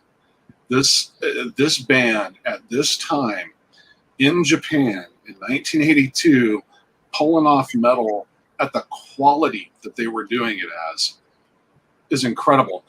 Everybody knows, Rock and Roll Crazy Nights, Thunder in the East. That was their album that got them, noticed here in the U.S. This is raw. This is incredible. I love early Loudness. And this is a band that went through a lot of changes, you know, after they got out of their commercialism with Thunder in the East. There was a 3-album run there that they were kind of really commercial. And then they broke up for a while, got back together, and then they did some 90s stuff, borderline like industrial. And I mean, they were just all over the board. But this is a magical time for this band, and it's just amazing. If you're unfamiliar with it, you listen to this now and go, wow, 80 to 84, 85, this band was just, it's hard to believe this was coming out from a Japanese band. So, Loudness, incredible stuff. You know, and there was other bands too, you know, your Bow Wow and Bow Wow, there's a lot of Japanese metal bands out there, but there's a reason why everybody mentions Loudness. They were, you know, this is like Japan's Maiden. You know, I mean, this was the big one. Incredible talent, incredible. So can't say enough about Loudness. Devil Soldier, great album.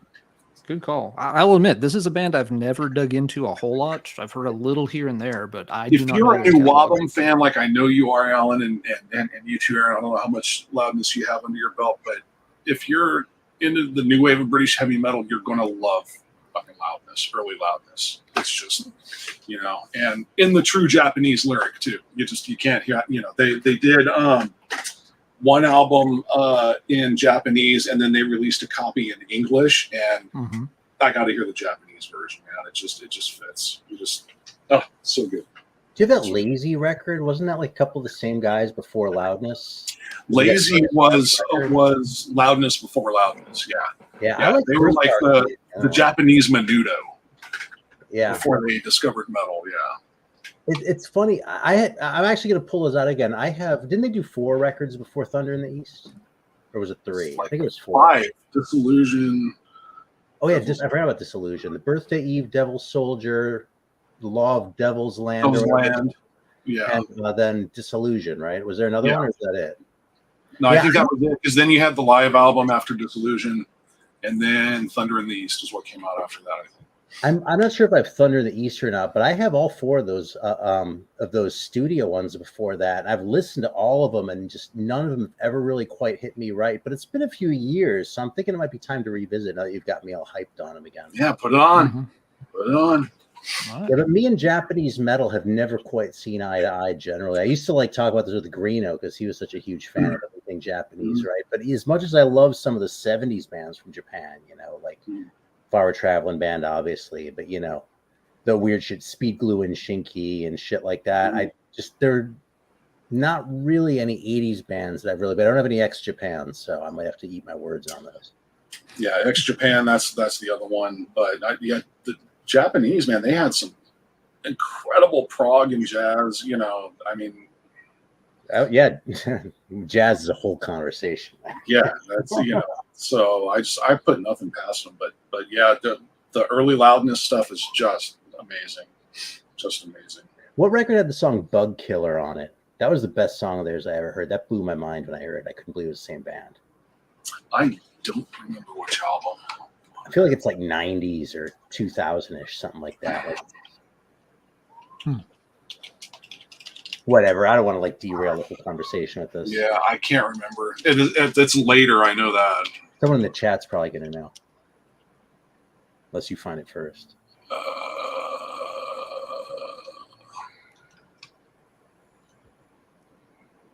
What's the best Loudness record? Is it that one? That was Devil Soldier you held up, wasn't it? Yeah, I would. Actually, I think Disillusion's probably my favorite. All right, I'm going to pull it out. And that's the one where they released it in English also. Yeah, I think mine's one of the English ones. I just bought it at the store, you know. Yeah, I'm not sure. Yeah, I'll have to look into them again as too. I don't think I have any of their albums right now, but I've had at least one in the past. I may still have MP3s of it. I'll check. Bug Killer was on the album Engine in 1999. Okay, yeah, it's pretty late. All right, well, I have a homework assignment that I'm happy to take on. Good deal. All right, you also have a homework assignment due right now with your next pick. Well, I guess since we're going to the strange places and faraway lands right now, this is probably the furthest I've gone here. But this is the Berserk's record from Italy. Oh, nice. Super dark cover there. Yeah. This definitely has some sort of like hard rock leanings to it. It isn't really as fully realized as metal as that would indicate. But it's a cool piece. It's early. It's from Italy. And there's a song on it called The Sex Symbol Machine. Whatever the hell that means. No, hold on. Surely that's not a serious half-speed master like audiophile pressing of this thing, right? I don't know, but I don't believe there enough press mastered if it was. Yeah. I don't think this is more than like a 500 run or something like that. But it says it on the label though too, man. Half speed mastered. Huh. So, I don't know. Either they stuck by the fib, they committed to the bit. It was actually half speed mastered, but again, compared to what, Yeah. It's a cool record though. It's a very cool piece. Yep. And it's worth a listen. They're a fun band. There are records from Italy that cost less that are better, but not from 1982. Yeah. Mm-hmm. Yep. Check that out. A good pick. I've not heard that in forever. Did not cross my mind for pulling. Very cool. All right, let's see. I've got one more British one that I want to highlight. It wasn't a big release at the time, but it's become a big release over the years. It's had a folklore about it.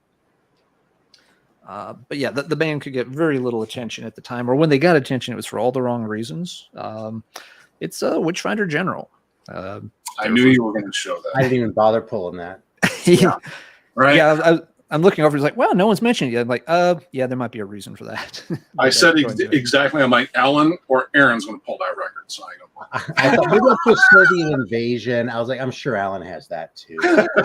Yes. Let's see. Out of the 4 or 5 versions, let's say we went with the blue version tonight. So for whatever the heck that's worth. But yeah, this, of course, these days it's heralded as one of those, 80s doom masterpieces. And it's, anybody who wants to have even, a shred of doom metal street cred will, hype this band up, say, oh yeah, they're the best thing ever. Love Witchfinder General. And that's great. I'm glad the band gets, some recognition now. In the 80s, they got none. They were one of the few new wave of British heavy metal bands working in more the kind of classic Black Sabbath sound. It wasn't a popular sound in the early 80s. A lot of the bands in the early 80s, they were wanting to go faster and, twin guitar harmonies and stuff. They weren't going for this, slower, bottom heavy kind of sound at all. It was the 70s dinosaur rock that they wanted to kill and burn at the stake. So yeah, it wasn't really a success at the time. They caught a lot of, just sort of flack, not in a like outraged way, but just a, really guys, come on. I thought the cover was kind of, goofy, stupid, all of that. They still got a couple of albums out, which is better than a lot of new wave of British heavy metal bands managed, but they weren't taken very seriously. Fast forward 20 years later, when bands like Reverend Bazaar are hyping them up, all of a sudden they're taken very seriously. But I've always loved the band. I first heard them in 92 they were on the CD version of the 79 Revisited compilation. They weren't on the cassette. Yeah, I don't know if they were on the LP version or not. I had the cassette first, and they weren't on that, but the CD had like 6 extra tracks, and this was one of them. And it instantly went to one of those must-have more of this band kind of things. 100%. Yep. Exactly the same story as mine. Exactly. Yeah. So yeah, some of this, but yeah, then anyone you would ask in the 90s that wasn't named me or Aaron, nobody knew who this band was. People would look at me just like, people be like, which find, which what? And of course, then once the Cathedral thing came out, they're like, oh, you want the Cathedral EP? I'm like, no, I don't want the fucking Cathedral EP. I mean, it's okay, it's a good song, but that's not what I'm talking about. it was a pain finding people who knew anything about Witchfinder General until the early 2000s.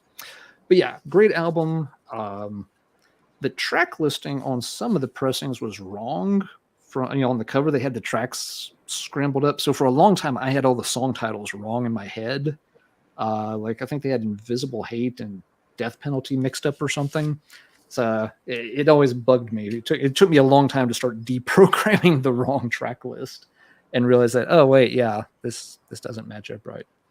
But yeah, anyway, it's not up there with the Screaming for Vengeance and Number of the Beast in terms of defining the year from the UK. Just a good example of that, yeah, it has become a classic after the fact. So there was some other good stuff going on, and yeah, a cool band that I'm a little obsessive about. I had to show that one. Even now, it kind of sounds like a little bit of an outlier in '82, don't you think? Yes, it still does. You don't. There's like very few things that weren't that heavy. It coheres until you get to Witchfinder General, and then it's sort of like, oh, we're in this mode now, and then it goes back, you know.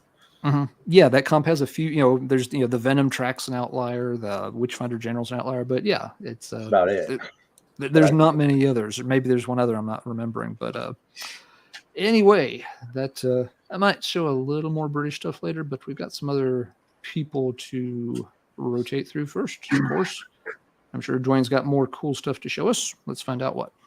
Well, I'll throw this up. So, little love to the Tank. Right on. Filth, Hounds, and Hades. Now, this album, this is a reissue, but produced by Fast Eddie Clark. Classic cover, killer band. The one thing about this album, I actually spun this today. First time I've listened to it in a while, and I was kind of taken back by the drum production on this record, and all I could picture was number one, the lyric, or the vocals and the guitars are what's brought forward in this album. The drums are there, but man, all I could picture was like the little Hello Kitty drum kit, the little toy, like little girl drum kit is what it sounds like. And I was really shocked. I mean, the memories I have with this album, but then not hearing it for so long and then listening to it today, I was just like, wow, that sounds horrible. That sounds horrible. I mean, it's obviously catchy, songs. I mean, that's, this band, the one thing about Tank is they always had that solid driving bass guitar, just solid pounding driving bass guitar. To me, that's what Tank is.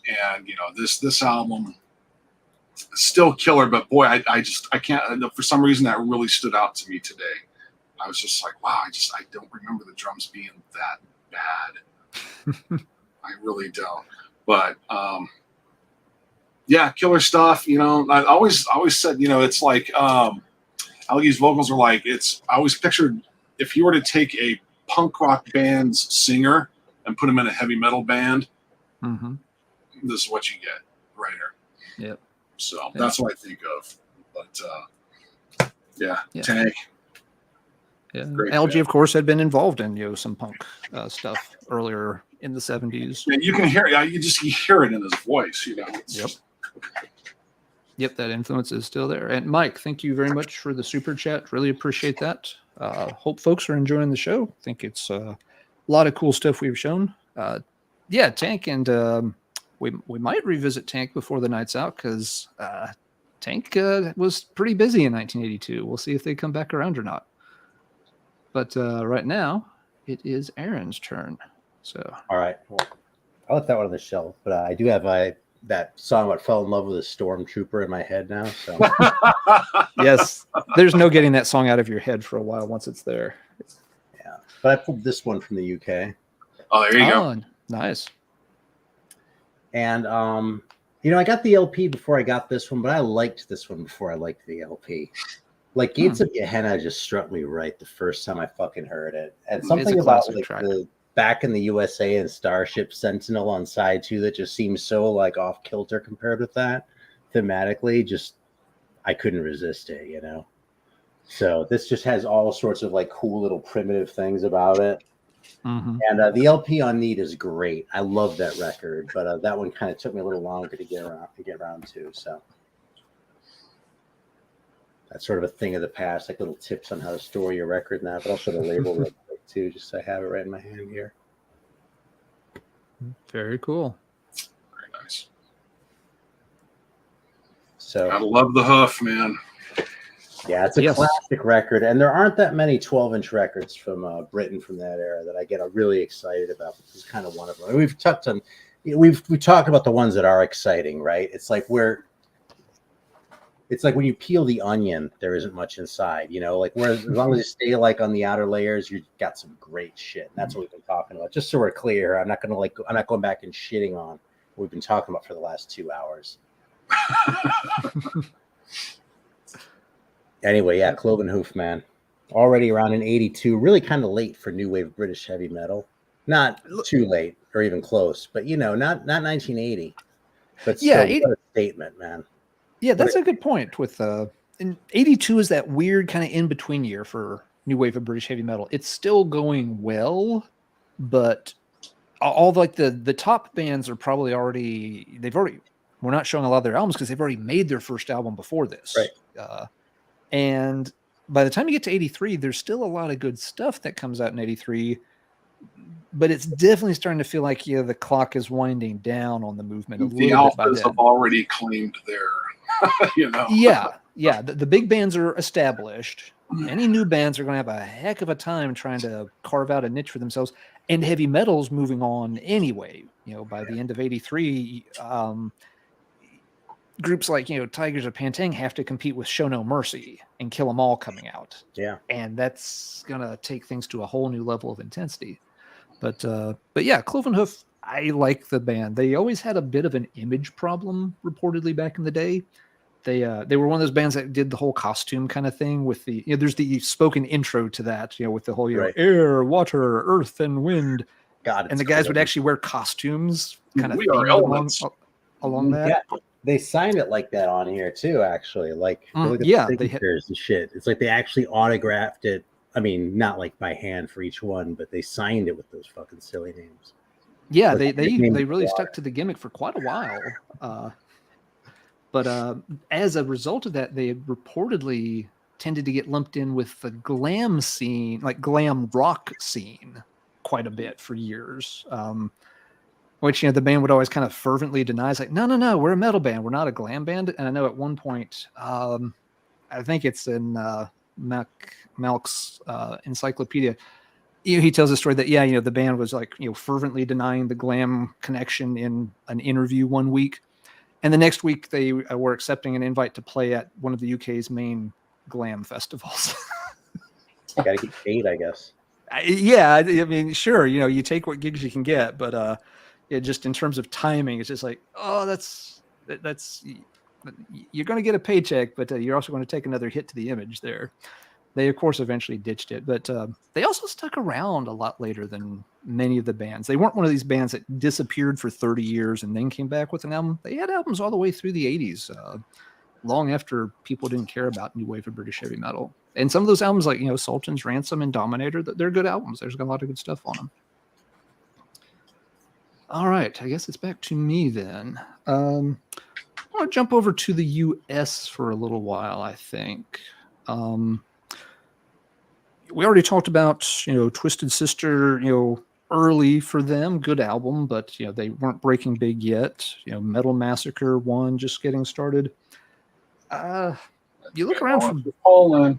I think I know what you're Poland. You might not. I'll bet you don't. Is it from the same area as Sister? Yes. I think I know what you're pulling. I bet. I think I know what you think. I know what you're pulling. Wait, did that work? If he's not pulling it, I'm pulling it. So I think Aaron, one of you is going to get a pass on this because I don't think this is the one you're thinking of. It is another kind of New York area band that were getting pretty established on the scene by this point, but it's not the one everyone's thinking of, I don't think. Because I'm going with the Rod's Wild Dogs. What I thought. I didn't think so. Yeah, I know. we will get to that particular hymn in a few minutes. But yeah, Rods are already on. This is album number 3 for them, I believe. And this one, another band that, kind of, was out of the gate a bit early for US metal. The first album had come out in 1980. It was a pretty limited deal. The second album, to be honest, is almost just a repress of the first album with a few tweaks, some new cover art. But, they were also already on Arista. So, they were a band that had gotten picked up. And as such, for a lot of folks, this was kind of, one of the face bands for American heavy metal in these first couple of years of the decade. Shrapnel. Shrapnel kind of, leanings for sure. You've got, the shred of, Dave Feinstein. It's a 3-man kind of power trio, outfit. So it feels, it feels a little throwback in some ways, to the 70s sound. The name is plural. Yet they're doing some of the, hot guitar heroics and all. It's a pretty good album. Not every song is great. The Rods, no one was going to accuse them of writing overly complicated music. The songs are pretty basic. They tend to be a bit repetitive. They're one of those bands where it feels like every other song has the word rock in the title of it, and they're all about rocking out and having a rocking good time. But it works at least as more often than not, or at least it's a 50-50 split. And this one has several good tracks on it. What I just realized real quick, I don't want to interrupt you, but oh no, go ahead. I just realized this. Hold that back up again. Sure. That in 1982, of all years, like way back in early metal like that in the same year we had 2 albums that featured. Yeah, sure. I had not thought of that. Good call. Yep. Right. It was the year of the dog on the Chinese calendar. Yep. Good call, Duane. I did not think of that at all. But yeah, you've got some really good ones on here. Let's see what we've got. Waiting for Tomorrow is really good. Burned by Love is really good. There's one on side 2 that I'm drawing a blank on. One of the things that's interesting here, though, it's for me at least, some of the better tracks on here. The bassist Carl takes over on lead vocals here instead of is it Carl? Because the drummer, Kennedy's the main singer a lot of the time, but he doesn't sing all the tracks here. And I think I think the bass player actually has it's a little bit more bluesy tone in his voice, which gives the songs just a little more of an emotional punch. It's also a little different than the previous album. The previous album, the faster songs tend to be the real bangers that stick with me. On this album, it's some of the songs that are a little bit slower. They rein it in just a little bit, but they get like a big monster chorus hook or something that makes the song stand out. The song, the album has one weird quirk to it.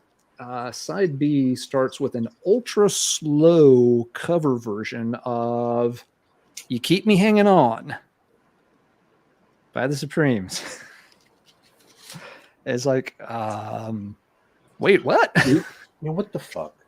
No idea. It's and it's weird because I'm guessing, I don't know for sure, I'm guessing maybe they were inspired by Vanilla Fudge doing the same kind of thing once upon a time, and just taking a song and just playing this ridiculously slow cover of it. But yeah, it's a little bit of a head scratcher. It's definitely not what I would have put starting the second side of the record. But again, if that's the greatest sin on the album, I can forgive that, and I'll still take this one out and play it from time to time. But yeah, this is kind of find me other. You've got Twisted Sister, you've got this. There's a couple of more albums that are kind of maybe about this level, but this is about as big or as heavy as you get for US metal in 1982. We'll see what else folks pull. I'm interested to see what, because I don't know all of them. I got one. Okay, I want to see it. Because there's just there's kind of a limit here. We're not into the thrash metal age yet. We don't have all the major labels, trying to chase down the Metallica clones or the Motley Crue, hairspray bands or anything yet. So the Rods were doing well at this time. It was another band that felt like they kind of burned out a bit early. People moved on to, bigger, heavier, faster things as the decade wore on. But I can dig the early Rod stuff when I'm in the mood for it. If I listen to it at the wrong time, the song, I will sometimes feel like, the song just keeps repeating the same riff and the same chorus over and over. But if you're in the mood, cool kind of power trio fueled stuff. I just want to say too, if you're sitting in the audience right now and you're sort of sneering at that, going, "Oh yeah, the fucking Rods," I just want to say that I'm a relatively recent convert, because it used to be like, I knew that band from the Shrapnel comps, and then it was like, oh, and they're on Aristyle, which is pretty much where they belong. It's like they had the plural name with the total 70s hangover. Like they didn't even know the name needs to be singular if you're a metal band as opposed to a punk band, right? But just like within the last year or two, man, I checked out one or two. They're like them and the Wild Dogs both, and I was like, dude, what the fuck was wrong with me? There's nothing wrong with any of these records, dude. My favorite Wild Dogs might actually be that Comeback record with the red cover. Oh, Reign of Terror? Yeah. That's a killer album. That's a great album. Yeah. That was a Wild Dogs record I was thinking of anyway, though. I just mixed those two bands up. So there you go. That's how much attention I paid historically, right? But I really come around on those bands. So like if you next time you see those for a couple bucks, give them a chance, man, because they're good. Another band that I kind of think of like that, Aaron, is Rose Tattoo. Yeah. There's another band that I've always kind of felt like that. And it's like, that's some good shit, man. What's not to like, man? Yeah. Mm-hmm. Exactly. All right. Duane, I'm handing the reins back to you. Well, so here's what I thought you were going to show. Yep. I definitely baited and switched a little bit there. So there we go. Yeah. Hey, New York metal scene was a thing in the early 80s for sure. Oh yeah. I mean, what's not to say? Actually, I could go into detail here, but I did last Heavy Metallurgy I was on. I actually did a throwdown with this and one of the other ones I pulled actually, but what is not to this you were talking about as heavier than the Rods, different style, but I would say definitely right here.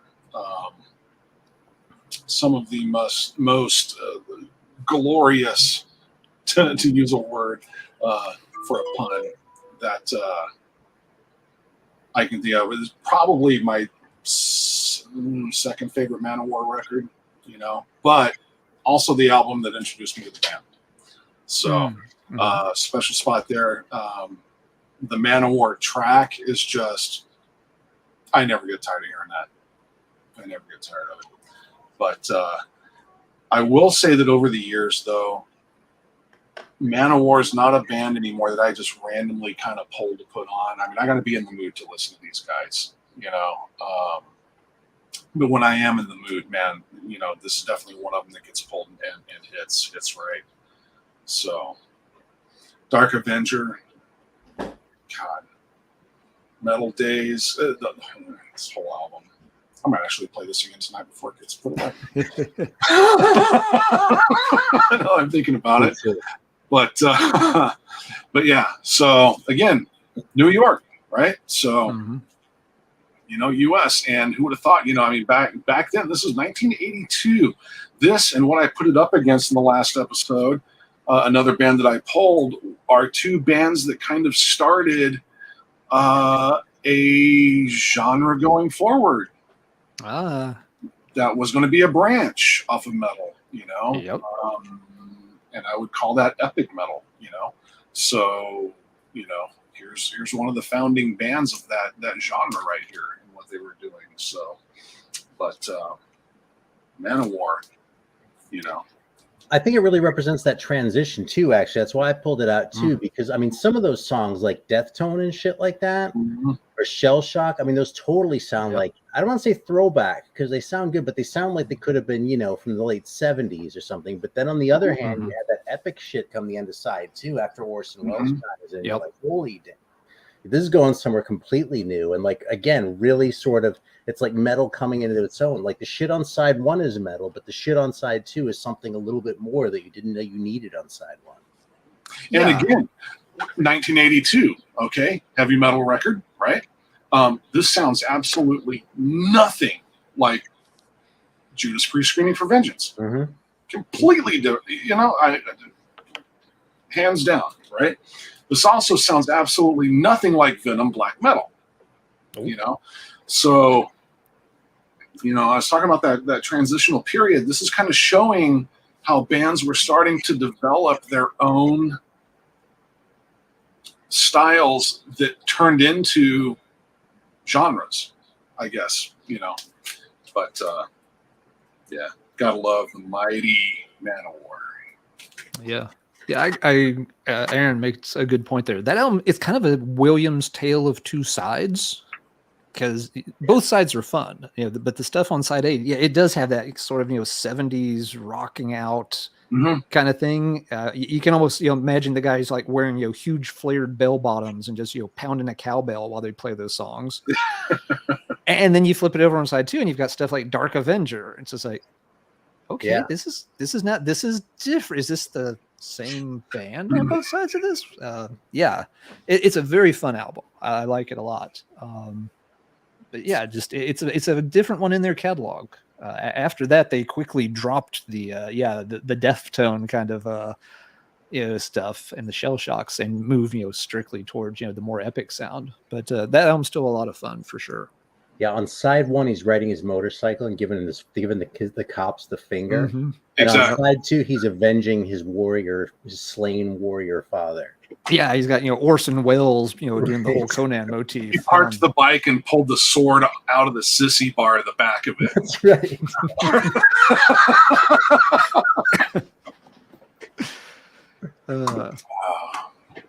Yeah, but yeah, I mean that's another one where Manowar goes on, they're good there. They go on to bigger, heavier, louder things later on.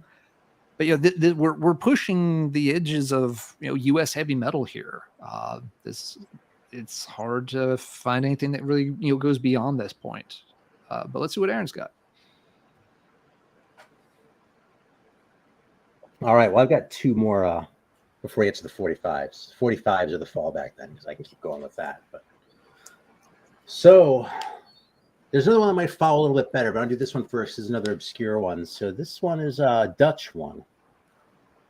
That's the Lady Killer EP by Lady, which is kind of an unfortunate name.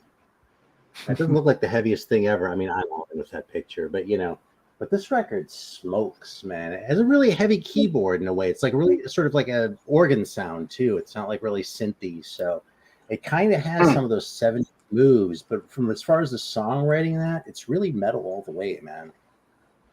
I guess Frankie Woodhouse is someone that people who know more than I do give a shit about, and he was on this record.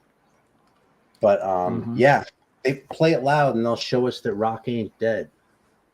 And I'll tell you, man, this record doesn't look like the meanest, most intimidating thing, but it's fantastic. Lady Killer.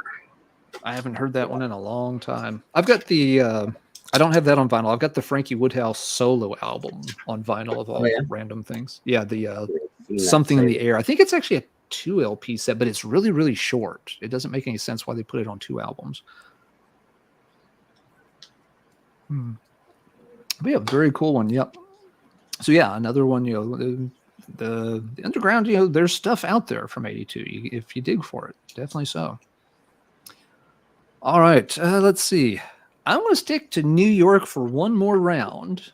Someone just Alpha mentioned it here in the chat a moment ago, and it kind of fits with our epic or our early proto epic metal deal, because another New York band is getting their start and putting out their first album at the time, and it's Virgin Steele with Virgin Steele 1, easy enough to remember. First off, great fantasy artwork. This is one of those albums I remember seeing it in record stores long before I had any interest in buying it, just because the cover was so striking. It's just like, it's one of those things. It's telling a story, giant serpent thing, and these guys are some kind of laser knights, whatever they're they're dealing with that thing, whatever it is. So cool cover. This one just old buddy from online, Aaron up in Michigan, got this autographed for me by David DeFay. I don't know if he got it autographed for me, but he got some stuff autographed. He's like, "Oh, you're really into this band. Here, let me give this to you." So, Aaron, if by chance you're out there, cheers. Not that Aaron, different Aaron. So yeah, Virgin Steel gets their start here. And they would, of course, also quickly go on to be part of the groundswell of epic metal bands similar to Manowar. This album doesn't have much of that vibe, though. This one, it's more like side A of the Manowar album, except not nearly as heavy even as that. These guys are not riding their motorcycle, giving squares the finger. Feels like they're probably just taking the subway or maybe catching a taxi and turning in a relatively average kind of, it's heavy metal, but still it leans a lot towards maybe just hard rock at times. It's not the most impressive album musically. I love a lot of Virgin Steel stuff, but their beginnings here are kind of modest, if I'm being real honest. You've got the talents there. Jack Starr's excellent guitar player, David DeFay's excellent vocalist. So the talent's there. Unfortunately, the chemistry wasn't. They wouldn't stick together for very long. But they would get some really good material out together after this album. But hey, you got to start somewhere. They pressed it up, themselves. They sold copies out of, their car around, the New York shows and gigs. I've got a little bit of a soft spot for it just because it's where the band began. But I cannot claim it's a fantastic album. If anybody out there is thinking about checking Virgin Steel out for the first time, don't start here. This will scare you away from the band and you'll miss a lot of good albums, and it's not representative of where they went after this. It's another sign of, metal bands in the early 80s. Nobody's really stepping up to the plate and knocking one out of the park just yet. You've got good albums coming out from, the Rods. You've got a very good album from Manowar.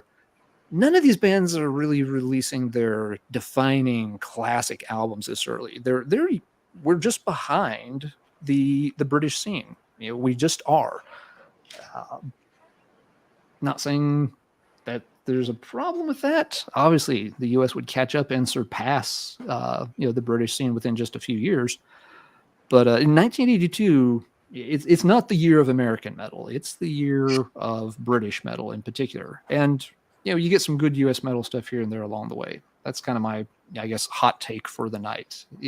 U.S. not number one in heavy metal this year. I'd like to throw out there, too. I mean, if people are unaware, Jack Starr's solo stuff smokes, man. It is untapped potential if you don't know it. Yes, very good point. Incredible stuff. The Burning Star stuff is borderline power metal. I mean, yep, just incredible. Yeah, his and solo albums are something I tend to avoid because let's face it, most of the time they don't pan out very well. But especially for guitar players, and especially for guitar players, absolutely. But Jack Starr's solo after he got kicked out of Virgin Steel, he did an album before beginning the Burning Star project called Out of the Darkness. It has Rhett Forrester doing vocals from Riot, of course. And it's a great album. Fantastic. Lots of just really solid songs. That would have been a great album by any band, much less the fact that it's a solo album. Yeah. Is just, a project filling time between, getting ousted from Virgin Steel and getting the next band started. Yeah. Out of the Darkness is a killer album. Good call on that, Duane. So speaking of ones discovered it, I mean, yeah, I envy you because you're going to have a good time if you go get yourself a copy of that. What's the best Virgin Steel album? I have the first two. I pretty much responded to that first one the way you described. And I never really spent much time with that second one, but you did win me over on that Burning Star record, man, because I ignored it for exactly the reasons you outlined until an earlier stream that I wasn't on. You were hyping that.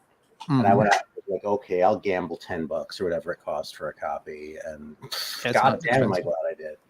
I'm glad you liked it. Yeah. Yeah, the best Virgin Steel album, for me, it's probably Invictus, which is their album from like the late 90s, 96, 98, somewhere in there. It's very Manowar sounding by that point. They're really playing into the epic, barbaric fantasy kind of thing a lot. But I like a lot of their albums. The first Marriage in Heaven and Hell volume is really fantastic.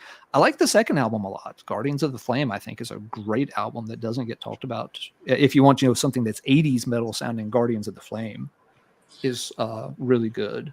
You know, there's one that I've really grown to really like, and it's really panned by the fans, but it's really grown on me, and that is Blacklight Bacchanalia. I haven't. I played it a few times when it came out, but I haven't really given it any spin since. So yeah. The only problem with that album and actually that era is he gets really so caught up in that thing he does when he sings. Yeah. You know, that after, you know, an album's worth, you're like, dude, shut up, just stop, you know. But that album's really grown on me. Okay, cool to hear. Yeah, I've kind of I'm not up on the last couple of albums as much. And yeah, you're exactly right, Duane. He's a great vocalist, very accomplished, classically trained and all that stuff. He still tries to do too much. I always felt some of those albums would have been a little better if he'd brought in a guest vocalist to handle a few things here and there and take care of some of those background parts rather than trying to do every bloody thing and every bloody character on his own when they're doing like their concept albums. It's it's not that he sounds bad doing it. It's just like I think it would have added to the album if he wasn't trying to do so much. Every song, every time. Yeah, every falsetto's got to be him. Every growl's got to be him. Every mid range is him. It's like it's just a lot. He can nail all of it, but I think it would add more to the songs if you let somebody else handle some of those minor parts. But it's a minor complaint about a band I like a lot.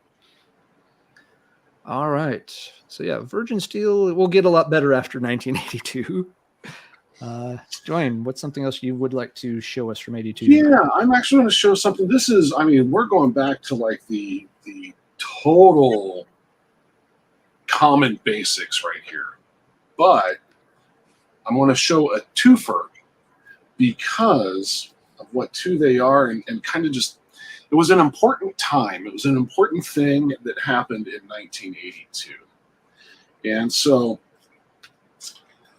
talk about Live Evil here, Black Sabbath. Controversial Sabbath album. You got Dio stepping in and performing a live set of classic Sabbath songs, right, that we've all known, being voiced by Ozzy Osbourne, that theoretically was like sacrilege to have anybody else sing these songs, And in one aspect,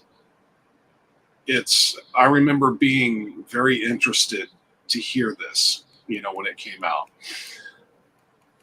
I was too young to go see Sabbath live when this came out. So I was very interested in that. Always loved the cover. It's an incredible album cover. Like Somewhere in Time before Somewhere in Time. Yeah, and there's a lot of controversy over this in the studio, and Ronnie and Tony Iommi fighting, and et cetera, et cetera. But the same year that Sabbath releases this, Ozzy releases this. Okay, this is right after Randy obviously dies, and we get Brad Gillis from Night Ranger in on guitar to fill in. But what is this? This is Ozzy live, but he's doing all the Sabbath tunes, right? So he's not doing Ozzy songs on here, or Ozzy solo songs. This is a Black Sabbath live album, really, okay, with Ozzy and a different backing band, okay, doing Sabbath songs better than Sabbath did them on a live album the same year. So I've just always felt that was kind of interesting, the way that worked out, because I know this was originally going to be a live Ozzy solo album with Randy Rhoads and doing all the solo stuff, but they ended up pressing this as all Sabbath material. So, and these came out and were on the shelf at the same time in the record store fighting each other. And I've just always found that interesting, just kind of like some Sabbath history that played out. The way it played out was kind of interesting. And to be honest, my favorite era of Sabbath is the Dio era. It's just a magical marriage. But yeah, 1982, these two live albums were released.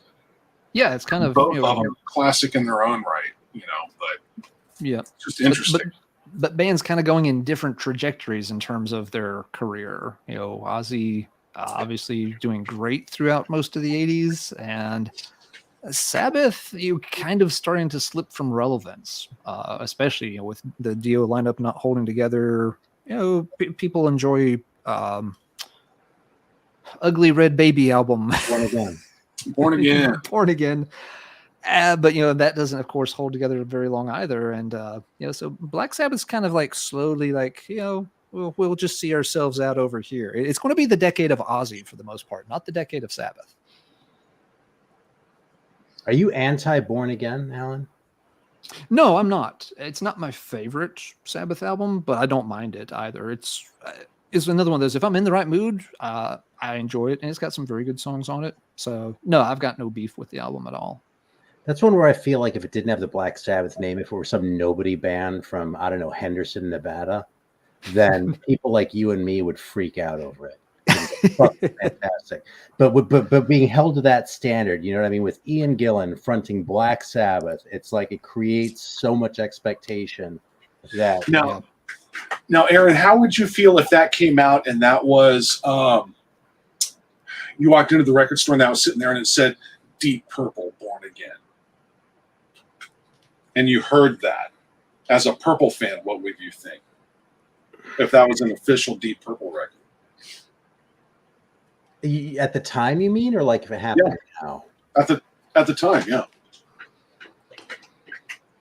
I mean, it's hard to say because I kind of still think that Perfect Strangers is the best comeback record. Amen, brother. That's a good one. Yep. Amen. It would be in the conversation. We're just fine with that. With Ian Gillan, no less, I don't know. To me, Born Again is like the lost album. It's actually right. My Sabbath records kind of move around a little bit, but right now that's actually the only one that I have filed in the metal section. And it's because all the other ones I have over in the obvious section, but that's one where when I'm flipping through the B's looking for something, I might come across and go, oh, I forgot about this one. Because it's the one I don't think about so much, Yeah, so I'm guilty. I'm guilty of that one too. Sometimes I kind of like will be Dio era and kind of then jump forward and get into some of the later 80s ones that are quite good but got no attention at the time. And I will sometimes forget about Born. I mean, just a second ago I couldn't even think of the title. It's Ugly Red Baby album. Right. This year I've actually been spinning and really getting into, and I don't know why it took me so long, but Headless Cross is a freaking phenomenal record, man. It's a good one. God. Yep. Really Nightwing. Nightwing is the track for that. I mean, the whole album's good, but Nightwing is, that's the album. That's the song that blows me away on that album. Amazing record. Yep. But that is not from 1982. So we'll let Aaron show us something that is not Headless Cross. All right. Well, something? I kind of thought that this was going to get shown before we finished this round, or before we got to me in this round anyway. But someone already mentioned it in the chat. Here it is. There it is. Here it is. Oh, yours has the single. Nice. Mine does not. Mine's a repress. Why? That's okay. It's a good album. It's worth having no matter what pressing it is. One of my favorite stories. Rocks. One of my favorite stories about this record, personal stories, was not too long after I moved here. But I'd already been here in Charleston long enough that they knew me at the record store. I got a call from one of the guys working there one day, and he was like, "Hey man, are you up to anything like right now? Because we just got this big metal trade in, and I don't know what to do with it." And so I went to the store and I was flipping through. So I was like, I went down. I was like, "Yeah, I'll give you a hand." I picked out a few for myself, and a lot of them I kind of didn't even care about. But it was like, "Yeah, I'd price this at this, shit like that." And so the guy who called me was like, "Yeah, I was looking at that one. I saw that one. They had a copy of this sitting in there." And he was like, "Yeah, I saw that one, man. I thought that was kind of stupid. There's a fucking guy fighting a pole." And I was like, "No, dude, you need that. I don't understand. There's a fucking guy fighting a pole."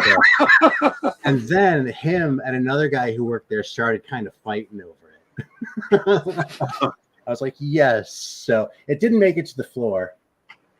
One of them went home with it. I actually know who it was, but it doesn't really help the story at all. So, I mean, it's not epic metal the same way Manowar is. If you expect this to sound like Dark Avenger, you might be disappointed. And I kind of stumbled over that on my first listen. But in the second listen, when I sort of got past the sort of kind of like weird sort of melancholy tone that the singer has, and just sort of listen to this record fucking smokes, man. Even the ballad is great on this record, man. Something New. That's the worst song, and it's awesome, man. This fucking yeah, I can't even speak right now because Heavy Load is just so fucking fantastic. And actually, another thing about this band is it was actually Martin Popoff who put me on this band. Generally speaking, if he gave something a 10 in his early book, it was going to suck. And if he gave something a 2, it was going to rule. But Heavy Load was the exception where he nailed it. You know? And that's another band where their first album is so completely different. Yeah, it's really kind of, it's a sort of lost record. It's really not that great, you know? Nah, very 70s, I don't want to say garage rock, but just very 70s. Yeah. I mean, really, the most entertaining thing about that record is how bad their English is on it. Yeah, they kind of do the Virgin Steel thing where, the first album's kind of in this weird rock, not heavy enough territory, and then all of a sudden they get very epic very fast on the next one. Totally, man. Like instantly, too, on that EP, Metal Conquest, it's fucking great, man. Yeah. And they're all in with the cover art and shit. I mean, it's even more elaborate than this. You know, this is kind of more, I think iconic is too strong a word, but more sort of stark, you know. That telling you, that record needs to be on the table laying right next to your Dungeon Master's Guide in your player's handbook. Right there. Yeah, you're written with, you know, and your dice. Let's go. Yeah. Yeah. So anyway. Good call. Yeah, folks have been asking for that one in the chat for a while now. So I was like, it's coming. We're getting to it. There's 80 and I think we're showing here too. Even though 1982 is a pretty early year for metal in the decade, there's a lot of good albums out in this year. We're showing a lot of really strong stuff. And you could pick where you think that heavy metal just like dropped under the earth, like Ex Nihilo, you know what I mean? And that's kind of one of them. It's like, holy shit, this sounds so like complete and so fully realized. I mean, the same way Maiden did, you know? They weren't doing exactly the same thing, but it was also just so like, I didn't realize I needed this. Let's see. All right. Oh, I have to stop saying hi, Jurgen. I'm sorry I haven't said hi. I didn't even realize. Cheers to Jurgen and cheers to everybody hanging out in the chat. Folks are mentioning lots of good albums. Some we're going to get to, some we may not. We'll see. Shout out to the other Gandhi fan in the vinyl community and Jurgen. See, I've got one more American one to mention here. This one I do not own a copy of. It's one of the only albums by this band I don't own a copy of. Riot was one of the other going concerns for American metal. And 82, they saw Restless Breed come out. Now, this was a big change for the band. They had done 3 albums. Yep, there, Duane's got it. I've just got to show it on my phone. The first 3 albums had, Guy Speranza on vocals. But then Guy was out at this point. And Rhett Forrester, who we mentioned a little bit earlier, comes into the band. The sound changes some. There's definitely a more bluesy element at times. It suits Rhett's voice very well. For me, this album, it's just not one of my favorite Riot albums. Some people rank this one very high. Some people, don't like this era because they don't like Rhett's voice. I like his voice fine. And I have no problem with them going in a slightly bluesier direction. They do the material okay. Some of the songs on here I just don't enjoy very much. I don't like the production of the album all that much. It just doesn't quite click. There's some decent stuff on it. I'm not saying it's a terrible album. I'm saying if I rank the Riot albums, though, this is way towards the bottom for me. I like the next album with Rhett a lot better, the America album. That one I think is fantastic. And it's another one that doesn't have a great production. But yeah, I read a really good description of Rhett's voice with that album, and it was Rhett Forrester's whiskey-soaked bluesy voice. And I thought, yeah, that's exactly a good description. And that's a compliment, I mean, because I hear that. He sounds like that bluesy bar voice in there, and I'm with you. It ain't my favorite either, but it's not bad either. It's kind of its own thing. Yeah, like Tim said, it's kind of a disappointment by Riot standards because it's when we did our 10 favorite bands of all time, Riot's my favorite. I think they've got more strong albums out of their 16 studio albums. I think 15 of them, 14 to 15 of them are like strong thumbs up kind of albums. There's only one or two that I wouldn't give like the big check mark to. Restless Breed's one of them that I'd have to be like, it's not like you said, Duane. It's not bad, but it's nothing to write home about either. And once again, this is kind of as big as metal is getting in the among U.S. bands. We're just not. There isn't an album that's moving on to world domination out of this scene. A lot of these albums get a lot of love over the years, but in 1982, we don't have a breakout heavy metal album that conquers the world from the United States. It's just not there, or not that we've seen yet. But we've still got. How are folks doing? Do we still have a few more rounds to go, or are people getting close to the bottom of the barrel? I got a couple left. Okay, I've still got a few. Aaron, you doing all right? I'm going to move on to the 45s, so I can sort of coast until then. I think I probably, as long as you don't show all the 45s. I'll leave the 45s to you because I still got a few albums, so no problem there. I would say a quick honorable mention if I can, though, and that because I don't really want to get into this record because it's kind of overtopped in that. But since it's 82, I did want to take a moment and show the one with the fucking fun.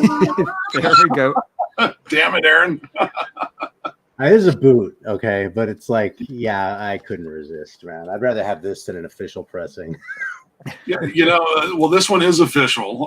But to me, this is the album that Kiss said in 1982. They're like, hey, don't forget about us. Okay, because this is a strong album for this band. This is also an end of an era to this band, but this is a killer record, man. Killer record. Is it heavy metal? It's heavy. I don't know if I'd call it heavy metal, but it's heavy. Especially as far as Kiss goes. You know what I mean? I think without context, if this record had just sort of come out, again, like Born Again, if it had just sort of come out all by itself, I think we'd embrace it as heavy metal. But with sort of baggage of being Kiss and what Kiss already was by this point, and the fact that, you can argue over where this stands in the Kiss catalog, but, I think that kind of weighs it down a little bit, maybe. It does for me personally, honestly. I mean, the fact that it's Kiss kind of takes a couple points off of it. Just because Gene Simmons is such a fucking dick. Oh, now we're all going to get sued. We made it 2.5 hours before the paperwork got filed. Oh yeah.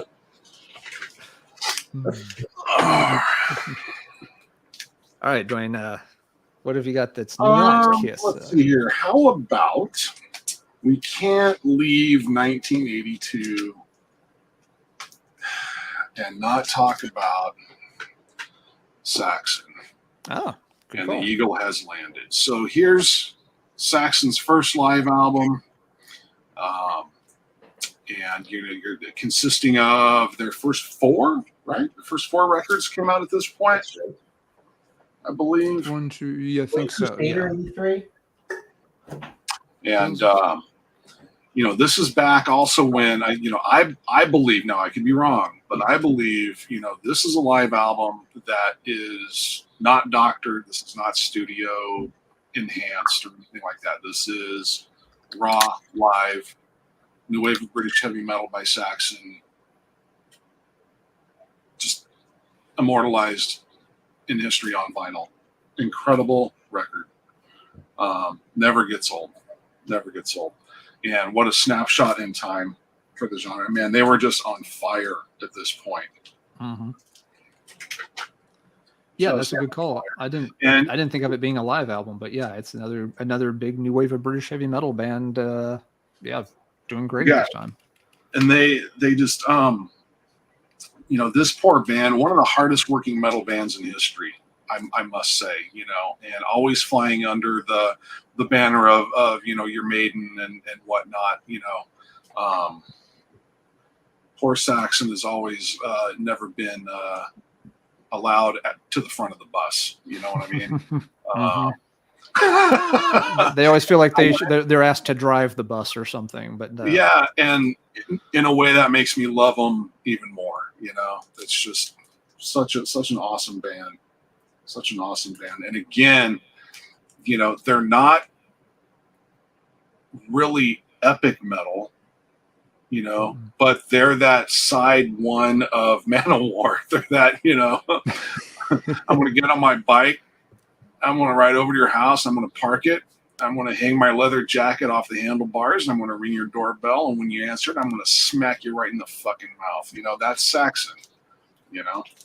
So, yeah, the Eagle has landed. That's what they released in 1982.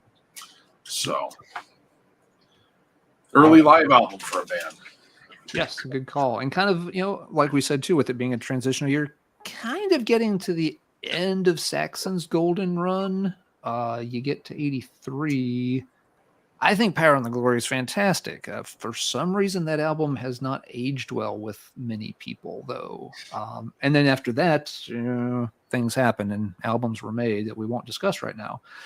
But yeah, you know, so it's Saxon still strong, but they're about to hit, you know, a little bit of a turbulence there. It's a 747 joke. Power and the Glory also, just for anyone in the audience here who thinks it's only ever like obscure records that Alan puts people onto, I went out and bought a copy of Power and the Glory because of Alan. That is good. You know, I like that record. I thought Crusader was a turd, so I kind of didn't really bother, you know, with, I had like, I think I have through like Denim and Leather or something, but I was like, okay, I'll give this one a shot too, man. I don't mind those fucking pink fingernails. And it's really good, man. Yeah, I think, yeah, it's a cool album. And people, I feel like that was one 20 years ago people were big on. People were pretty high on Power and the Glory. And you look and ask around now, and a lot of people are like, nah. For some reason, they want to nitpick it. I don't get it. I like that album. Yep. Okay, we are all agreed. Power and the Glory is great. One of the greatest sins, I've pointed it out before, but I'm sorry, it grinds my gears, and I'm going to bring it up again. You go to Metal Archives, bless their hearts, wonderful site. We all use it constantly. Power and the Glory has 7 reviews at 69%. And then you scroll down the page a little bit. Innocence is No Excuse, 5 reviews at 83%. I want someone to come to my house with a whiteboard and do the fucking math to prove to me that Innocence is No Excuse deserves to be 14% higher than Power and the Glory. Dude, there are people like me out there who will go and write a review just to be a dick. That I can only assume that, yes, the universe is trolling me with those 2 numbers, because those, of all the numbers on Metal Archives, those 2 numbers may piss me off more than any other pair of numerical values. And I don't even hate Innocence is No Excuse. It's not that. But having it 14% higher than Power and the Glory, good Lord, that's like saying Saint Anger is 14% better than Master of Puppets. You just can't say these things. That's pretty drastic there. I'm going to sit here and stew in my own juice for a few minutes while we let Aaron get us back on track with something. With something get good. Us back on track. How about a little Dawn Watcher? There you go. Love this 45, dude. I love this band. As far as I know, there are only 2 45s. Only one of them had a sleeve, but fucking every song is a banger. These guys have pretty heavy keyboards, which is kind of weird. I first heard Hall of Mirrors off of one of those bootleg Japanese comps, and that was sort of my first intro. But it's just this weird sort of like synthy sound that just sort of like makes the whole thing sound kind of batshit, but like it really rocks too at the same time, and somehow managed to be thoughtful too. So like this band, fucking 2 45s, and like is just the full package, man. It's funny, they have like the pyrotechnics, but you can still tell the stage is really small. We have a pyro and a technic. No plural. No plurals. We can't afford that shit. He's also the drummer. Yeah. That's like they're going for something with that pyramid, you know. This is the second single that thing on it, you know, but Not quite sure what it is, but you know something? I don't care because I'm all in. I love it. A lot of folks dig them. They definitely had kind of a little quirky, different sound amongst the bands from that time. When you're right, it's the keyboards are very distinctive on it. Yeah, like even more so than like White Spirit, you know, where it kind of stands White out. White Spirit just sounds like, you know, they listened to, you know, Deep Purple for a long time. Dawn Watcher doesn't sound like they're trying to imitate John Lord or anything. They are doing their own thing. Very cool. All right, looking through the stack here, I'm going back to New York one more time. Oh man! But we're digging a bit deeper for this one. We're not Creatures of the Night. Well, it kind of connects in with the Kiss album that we just talked about, because this band named themselves after a Kiss song. At least I'm willing to bet they did. Strutter. 100,000 years. There's bound to be a band that named themselves Strutter. I guarantee that exists. Yeah, probably a couple. Black Diamond. Yep. That's a really good record, and I snooze out of that one myself. This is a very good record. So yeah, a band called Black Diamond out of New York. You know it's got to be good when they don't even bother to try to figure out how to fit their name on the cover correctly. So you got Black D, and then you have to go down and you kind of squeeze Diamond in along the edge. That's some indie shit for you right there, and you got to kind of like it. But yeah, you know, kind of, you know, for considering how little thought they put into spacing out the logo, not a bad little kind of cool cover illustration going on here. But yeah, this is a very straightforward, just, you know, guitar-driven heavy metal of its day. Decent, catchy songs. You know, they're not doing like really super flashy guitar heroic stuff, but you know, there's, you know, enough guitar work to keep you interested and keep you on your toes. Album's a little underproduced. This was definitely sort of a budget job in terms of production. It's a little muffled sounding, but you can still hear everything. It's not like demo level, but it's not. This isn't Martin Birch we're talking about here or anything. Band never did anything else that I know of.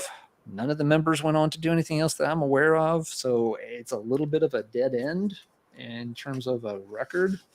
There's not much to see on the back of the album either. There's a whole lot of blank space there. But yeah, it's one of these one-off bands. They had, you know, I guess they scraped together just enough money to get into the studio and lay down the tracks. But it is a very good album. Like Aaron said, there's a lot of these from these early years in the 80s.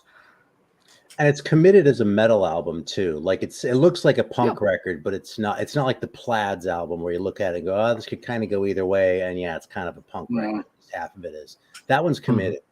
Yeah, everything on it's pretty good. It might lose a little bit of steam on side 2, but it's still a fun listen throughout. If you like those obscure independent press kind of things from again, you know, we're talking very early 80s here. Black Diamond is definitely one to check out. And it does show up. It's not a super expensive one. It's one of those kind of mid-priced items a lot of the time. When I say mid-priced, I'm talking like $50 plus or minus a little bit. If you're patient, you can get it for less than that for sure. Don't know if it's ever been reissued. Did you get that from Shadow Kingdom like 12 years ago? No, Back when he was still Evil Legend, he got a few copies of that in at one point, and that's where I got okay. Yeah, it's original. Okay. Got original Manila Roads in at one point too. I got them for like $20. Yep. I got a few things like that from Tim over the years. Because every now and then he'd get a small quantity of stuff like that. But no, that one.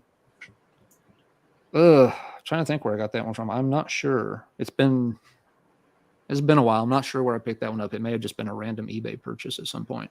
Yeah. Oh, well, it would have been a funny coincidence if we had gotten it from the same place. Yep. Yeah, I got some things from him, but that was not one. I'm sure you've gotten lots of things from him, dude. I have no doubt. There have been a few for sure. All right. Let's see, Duane, the ball is back in your court. So I've got 2 left. Okay. And this is going to be funny because you guys are pulling out the rare, obscure stuff, and I'm going with the most commercial thing that probably was out here. That's okay. But I know this band kind of gets shit on sometimes, and I don't care. I love this band, and I'll always champion these guys. Though they do have a few bad albums, but this one is just top notch. I love this album. That's going to be Crocus, One Vice at a Time. Oh, okay, good call. Long Stick Goes Boom. I'm on the Run, To the Top, just killer stuff. And this album and the two after it are just incredible. You know, and I know they get compared to AC/DC a lot, and I totally see that. And Mark could definitely, you know, if they did ever need someone to fill in on vocals in that band, like I don't know why AC/DC picked Axl Rose to step in. I wish Crocus had picked Axl. That they should have got Mark from Crocus to step in, but love this album. 1982. So good old Crocus, man. Good call. Don't forget about your Crocus. They're another one in that kind of Twisted Sister and Accept vein that people will sometimes sleep on because they were a little too early almost. You know, they peak early. They have that one song everybody hears over and over, and then people kind of forget about them. But yeah, they've got some good stuff out there. And I'll be honest with you, I tend to turn my nose up at Crocus, but every time I actually pull one, it's usually a Headhunter that I pull out. But every time I pull that out, I go, God damn, dude, this record is really good. Mm-hmm. Yeah, Headhunter's got some smoking tracks on it. Russian Winter, that closing track on that album, I love that track. You know, do you remember? Does anyone else remember Rockadrome Radio on Live 365? I remember that was actually kind of what turned me over to Crocus a little bit because he played a song off. I can't remember what it's called now, but it was a song off Pay It in Metal, right? And I was like, shit, it just had the song title or something. I don't remember what it was, but I reached out to Dennis. I was like, hey man, what album is that song on? I can't believe it. It's fucking Crocus. I can't believe they're that good, you know? He was like, oh, it's on this one. And then he was like, aha, you like Crocus. Sometimes it's fun to be petty. All right. Aaron, dipping back into the box of cool 45s. Yeah, I'm trying to decide if I want to pull up ones that'll piss Alan off because he hasn't shown them yet. Here, I'll do this one. Oh, yeah. Awesome. I'm sure awesome you've stuff. got this sitting within arm's reach or within reach. It's all good. It's all good. You can show the Satan single and they'll great record that I'm actually relatively late to. These guys I thought were kind of corny and a little bit too commercial sounding. It was another one where I came back and I was like, what the fuck was I thinking, man? Just because they have good hooks doesn't mean they suck. You know, because this record has good hooks and it does not suck, man. It's a little bit, if you really hate anything that sounds remotely AOR, then you might not like this one. But if you can get over yourself just that little bit, like I eventually did, this fucking record is great. I'm not going to vouch for the second single, but this one's really cool, man. It's unusual. The second single's that's a conversation for another time. Yeah, I mean, part of my issue with this one really is that it sounded so professional. I mean, these guys really could have sounded like they could have been like in a real studio with a real producer, making a real album, you know, as opposed to something on a label that suspiciously has the same initials as the band. You know, and the same color print, right? Yep. Yeah. Well, the vocalist G. Seymour, man, he went on to a career as a sound engineer. He worked as a studio tech. There you go, man. After the band fell apart, so I don't know if he did the work on that single. I can't confirm that, but he definitely developed an ear for working in the studio pretty quickly. Yeah. Anyway, it's a really cool single, man. Not one of the most obscure of the lot, I suppose, but it's not one to sleep on either. It's a great record. Yeah, it's a very good one. It's arguably it's definitely one of my favorites. And if you ask me on the right day, I'll tell you it's my favorite new wave of British heavy metal single. I actually got to interview G years ago for a small Greek fanzine. Really nice guy. Had a lot of cool stories with Thin Lizzy. Around that time, got like snowed in at a hotel with them on the tour, so they just like sat around in the bar, you know, for a night or two, drinking and hearing all their Thin Lizzy's tour stories and stuff. So pretty cool. But yeah, and there is for folks that are interested in checking out Mendes Prey, there is an anthology CD out there, so you can hear everything they did. And it's funny you said they kind of commercial, Aaron, because they actually did they won a contest where one of their songs was featured in a commercial in the UK Really? for like for Levi's jeans. Jesus. Yep. And so they got free. I think it's the song that's on Heavy Metal Heroes 2, if I remember right. What the hell's going on? I think is the title of it. And for like winning the contest or the endorsement, whatever, they had like they got free jeans. So they as long as they had to wear Levi's like on all their tour things and stuff, because they basically got free pants for a year or something. Like Megadeth getting free tennis shoes. Exactly. Yeah, they had the Levi's denim endorsement. Okay. Let's see. I'm up next. I've still got a couple here. Getting into the deeper end of the pool for folks that enjoy those. Going out west this time. This band. Oh my God. I saw what it was. Sorry, keep going. Okay, yeah. Band from New Mexico. Metal haven of the world. Between Texas and California, there's a couple of thousand miles worth of not a whole lot of heavy metal. But there were some bands in there that actually did some kind of cool stuff, and I love this album to death. It's by a band called Volts. Now, there was a British band that used this name too. Not talking about that Volts. This band did one album and one single. The album's called Shock Treatment. Pretty homemade cover kind of thing there, but kind of works. With the electric chair art going on. Is that a 12-inch single? Nope, this is a full album.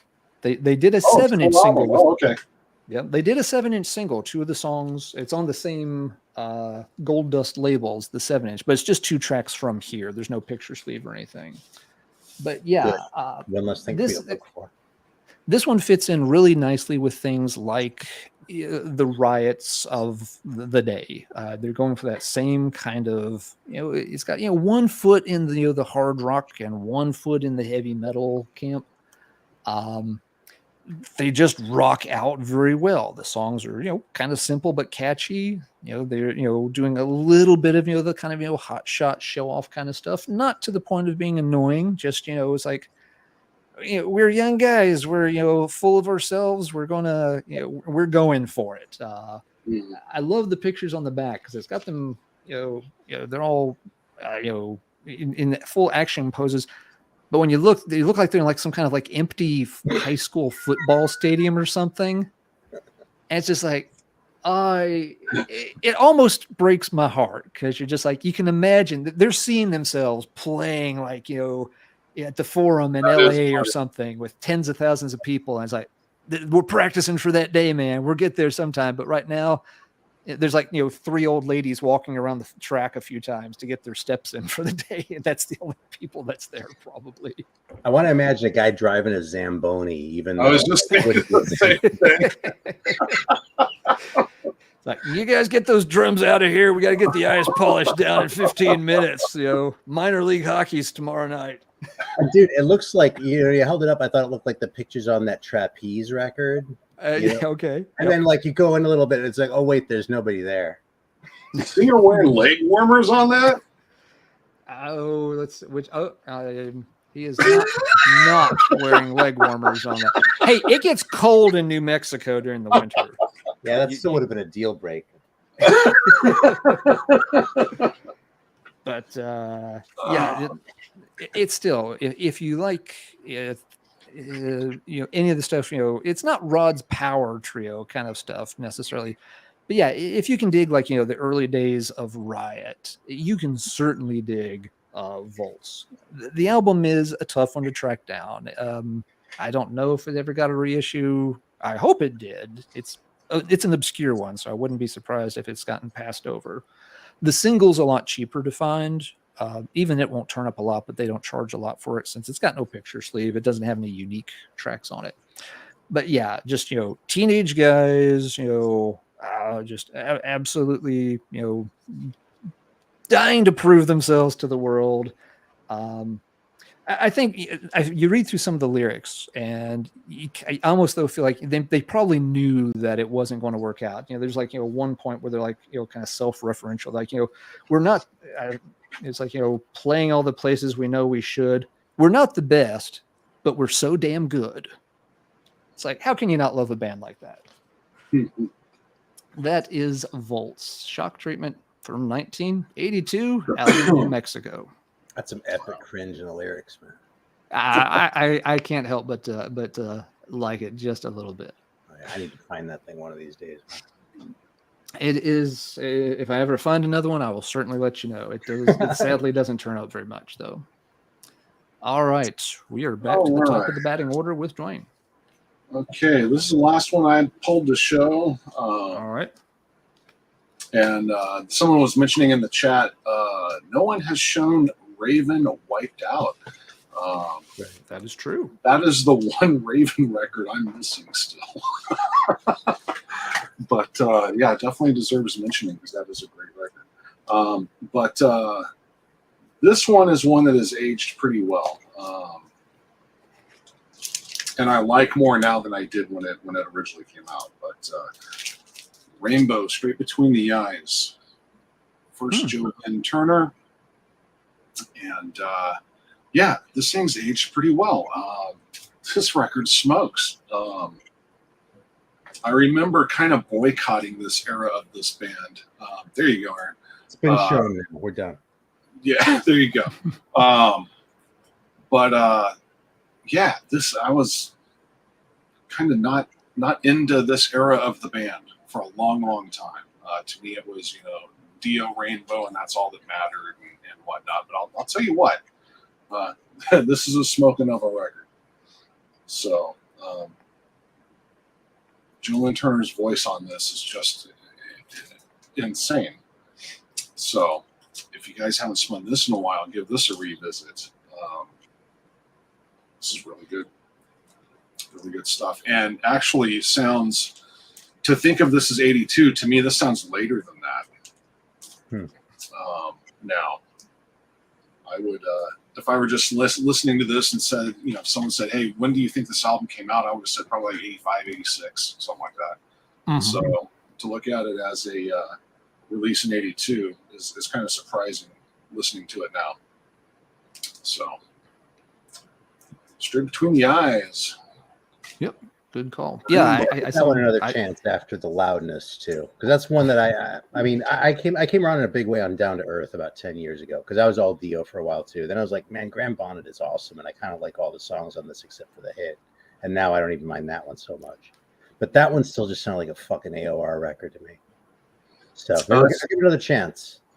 Yeah, I would, because it's to throw it in the AOR camp. I would have to disagree with that. It's way too heavy for that, for sure. Yeah, it's probably me.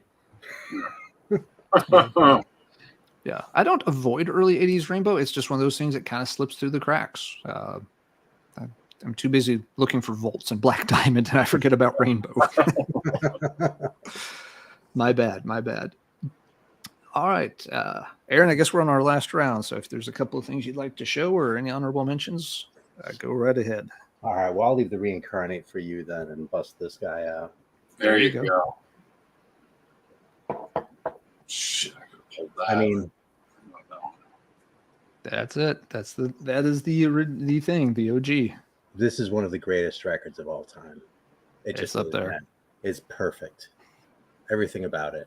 Starting with the fucking cover, which is just the right level of primitive. Mm-hmm. Exactly.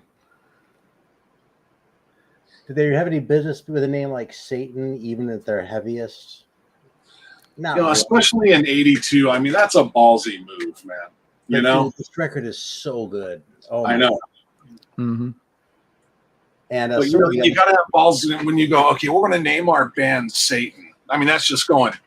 you know what I mean? That's like on the table. Oh, you might be satanic. Gee, you think?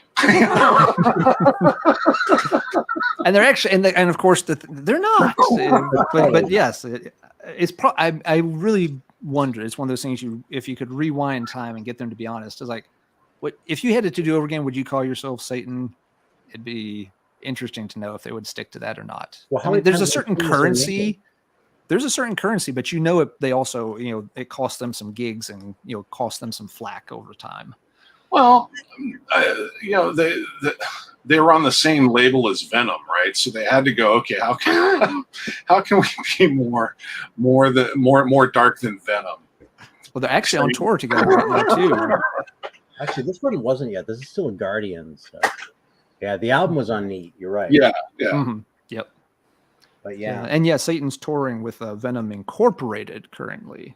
Oh, are they really? Yep, they are. Yeah. By the way, Bert, if you're out there, I have your Satan single. Hey, Bert. Hey, Bert, come here, Bert. Fuck you, Bert. He's got your record.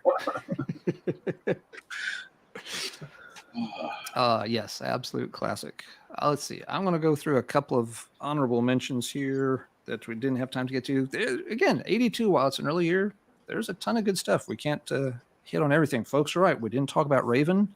We didn't talk about Legend, Death in the Nursery. We didn't. I'm going to gloss over this little gem. Finland had a heavy metal album in 1982. I'm pretty sure they had only one, and it's this beautiful thing. I've seen you show this a few times. Yeah. Riff Raff's Robot Stud. I love the cover of this. It's kind of like, this is, I always think of like, anytime someone shows me the Autograph album, I'm always like, yeah, this is the robot that fucks that robot. Is that Ebony? No, this is it's some small. Totally looks like an Ebony record. It kind of does. I don't remember the label, but it's right. It's a goofy, a small Finnish label. They did a few albums. They're one of the very few, like hard rock, heavy metal bands out of Finland in the early 80s. They're very much kind of in the not ACDC. They're kind of in the Accept clone camp by that time. One other. That one again? Riff Raff's Robot Stud. It's their second album. It's hilarious. Yeah, I gotta look that up. I've never heard of them. Okay, yeah, the third album is a little more forceful, but it also has some very jarring keyboard stuff going on. And then the first album is a bit more primitive and raw. I have a soft spot for all three of them. Another one to touch on just briefly from 82. Oh, I do know the third one, actually. I thought it was a different band. Okay. Oh, okay. Yeah, Give a Dead Man Some Water, which is a great album title. Yep. I wanted to just shout this one out quickly. Joe Stepp's Sacrifice album from 82. Yeah, I went on a search for that damn thing because of you, and I still haven't found one. It's I'm sorry. I'm sorry for sending you down that rabbit hole. It's a dark one, and it goes on for a very long time. That's such a gem, though, dude. That record is. I mean, that picture right there is worth the. Well, I shouldn't say it's worth the price of the record because I have it, so I'm being an asshole if I do that. But it's a fucking great picture. Yeah, and the back cover image too, with the guitars and the grave and stuff. But yeah, it's a another cool guitar hotshot kind of thing happening. The one I'll finally wrap up on, and this is one of the real obscure U.S. ones, and this has always been an obscure one, but it's also always kind of been a known quantity to people. Was the California band Hyksos, and they did this one album called The Kings, if I remember correctly, or is it just Hyksos? Because I've never owned it. This for a long time has been kind of the epitome of the obscure but desired independent U.S. metal album. They didn't seem to do anything else. They have this one album, and it again, they barely had enough to do an album. There's 8 songs, but they have 2 instrumentals, kind of padding it out. One song is whip it out. Yeah. Okay. I figured you would have it. I want to be sure everyone sees the king is riding a donkey. Yes. and for a band that is called Hyksos, it is definitely not a very Egyptian or Western Asian looking character whatsoever. He's like riding out of a medieval European castle on a donkey with a band name like Hyksos. So a little bit of a cultural mission on there. It's a weird album. It's another one that's kind of a low production job. One of the songs is a really bad schmaltzy 70s soft rock track. It's a real clunker. You've got 2 instrumentals you got to work around, but the other 5 tracks are not bad at all. The King's pretty good. The lead off Going Insane's pretty cool. at least one of the two guitarists can definitely rip when given some space to solo for a while. So it's got its charms. It's not my favorite amongst, the private US metal scene, but it's one that's always been, collectors have always known about it. Everyone always kind of hunts for it. It did get a CD reissue, although even that's been early 2000s, I think. So it's been a while since it saw a repress. It's not something to put at the top of your must-hear list, in my opinion, but it's just another example. It's in that Black Diamond camp or in the Volts camp of there are these bands and they're trying. They're making stuff that is heavy metal, but they're most of them are going to burn out pretty quick and not do another round of recordings. We're very much Duane put it well in the intro tonight. 82 is the year where everything's really building up. Heavy metal's not going to be contained at this point, but you're about a full year away from it really exploding out and having bands and albums that will completely, start to make big waves, that you just cannot miss. 1982, a lot of people missed Hyksos even then. A lot of people missed Volts and Black Diamond and a lot of these things. Let's not miss the Troll with the Yoke, by the way.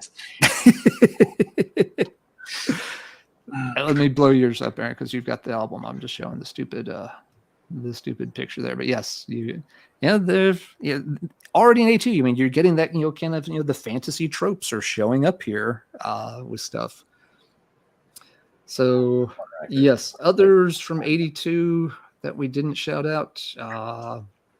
I'm surprised Aaron didn't pull Manila Road Metal. That's your band. Yeah, we've spent a lot of time talking about Manila Road on this show. I thought that's the other one you were going to show at one point, Duane, when you mentioned, wanting to do the other. I never would have pulled that because I thought for sure Aaron would. Epic metal. Yeah. But yeah, we metal. Manila Road slipped through. Girl Schools has a decent album in 82 with Screaming Blue Murder. There's a lot of other new wave of British heavy metal stuff, of course, what we can go into. Like, Aaron got into the singles tonight. I did not get into the singles tonight. But yeah, there's a lot of other good stuff. There's even a Misfits album for folks that are wanting metal adjacent material. Walk Among Us is 82. The Reincarnate single. There's one of the best ones. Yes. That Reincarnate is, yes, absolute top of the line stuff. With the address label on there. I'm still kind of proud of that. Very cool. Yep. All right. That is awesome. But yes, that is 1982. And there was another, Pretext Shiva Fire Dance. You've got Split Beaver's album. I almost pulled that Shiva one, but I didn't feel like it represented anything in the same way. It's a weird album. I love that record. I really do love that record. But I didn't know that it was so on point for heavy metal. In 1982, it's kind of more like a weird, obscure. I was gonna say like the Joe Step, but it's kind of even more sort of off kilter from that standpoint than the Joe Step. Yep. I think it's a little bit more committed on the metal front, maybe. I'm not sure. Yep, I would agree. But yeah, so a good year in heavy metal, guys. Thank you so very much for taking time tonight to join the show and talk about what's a really cool year in heavy metal. It's just far enough back that. We don't always delve into that era of the past. Sometimes, folks get so caught up in wanting to talk the early death metal or early thrash stuff that we forget there's a ton of good things that predated those subgenres. When it was all just called heavy metal, he's had a lot of excellent albums coming out. Thanks to everybody in the chat for hanging out. Hope folks have enjoyed it. We've had a good crowd tonight. Tons of good information. Frank dialing in with lots of the GPS coordinates on a few cool locations there for us, as usual. Guys, anything that you would like to say in wrapping up? I always forget to look at the chat. I get so fixed on what you guys are showing and I'm watching it, I forget to look over there. So I miss what people say. So that's why I like to go back and watch sometimes. I'll rewatch this just to see what people were saying. So if anybody said anything directly to me and I missed it, I'm sorry I didn't see it. Jurgen said the only Kiss record he's ever listened to is The Elder.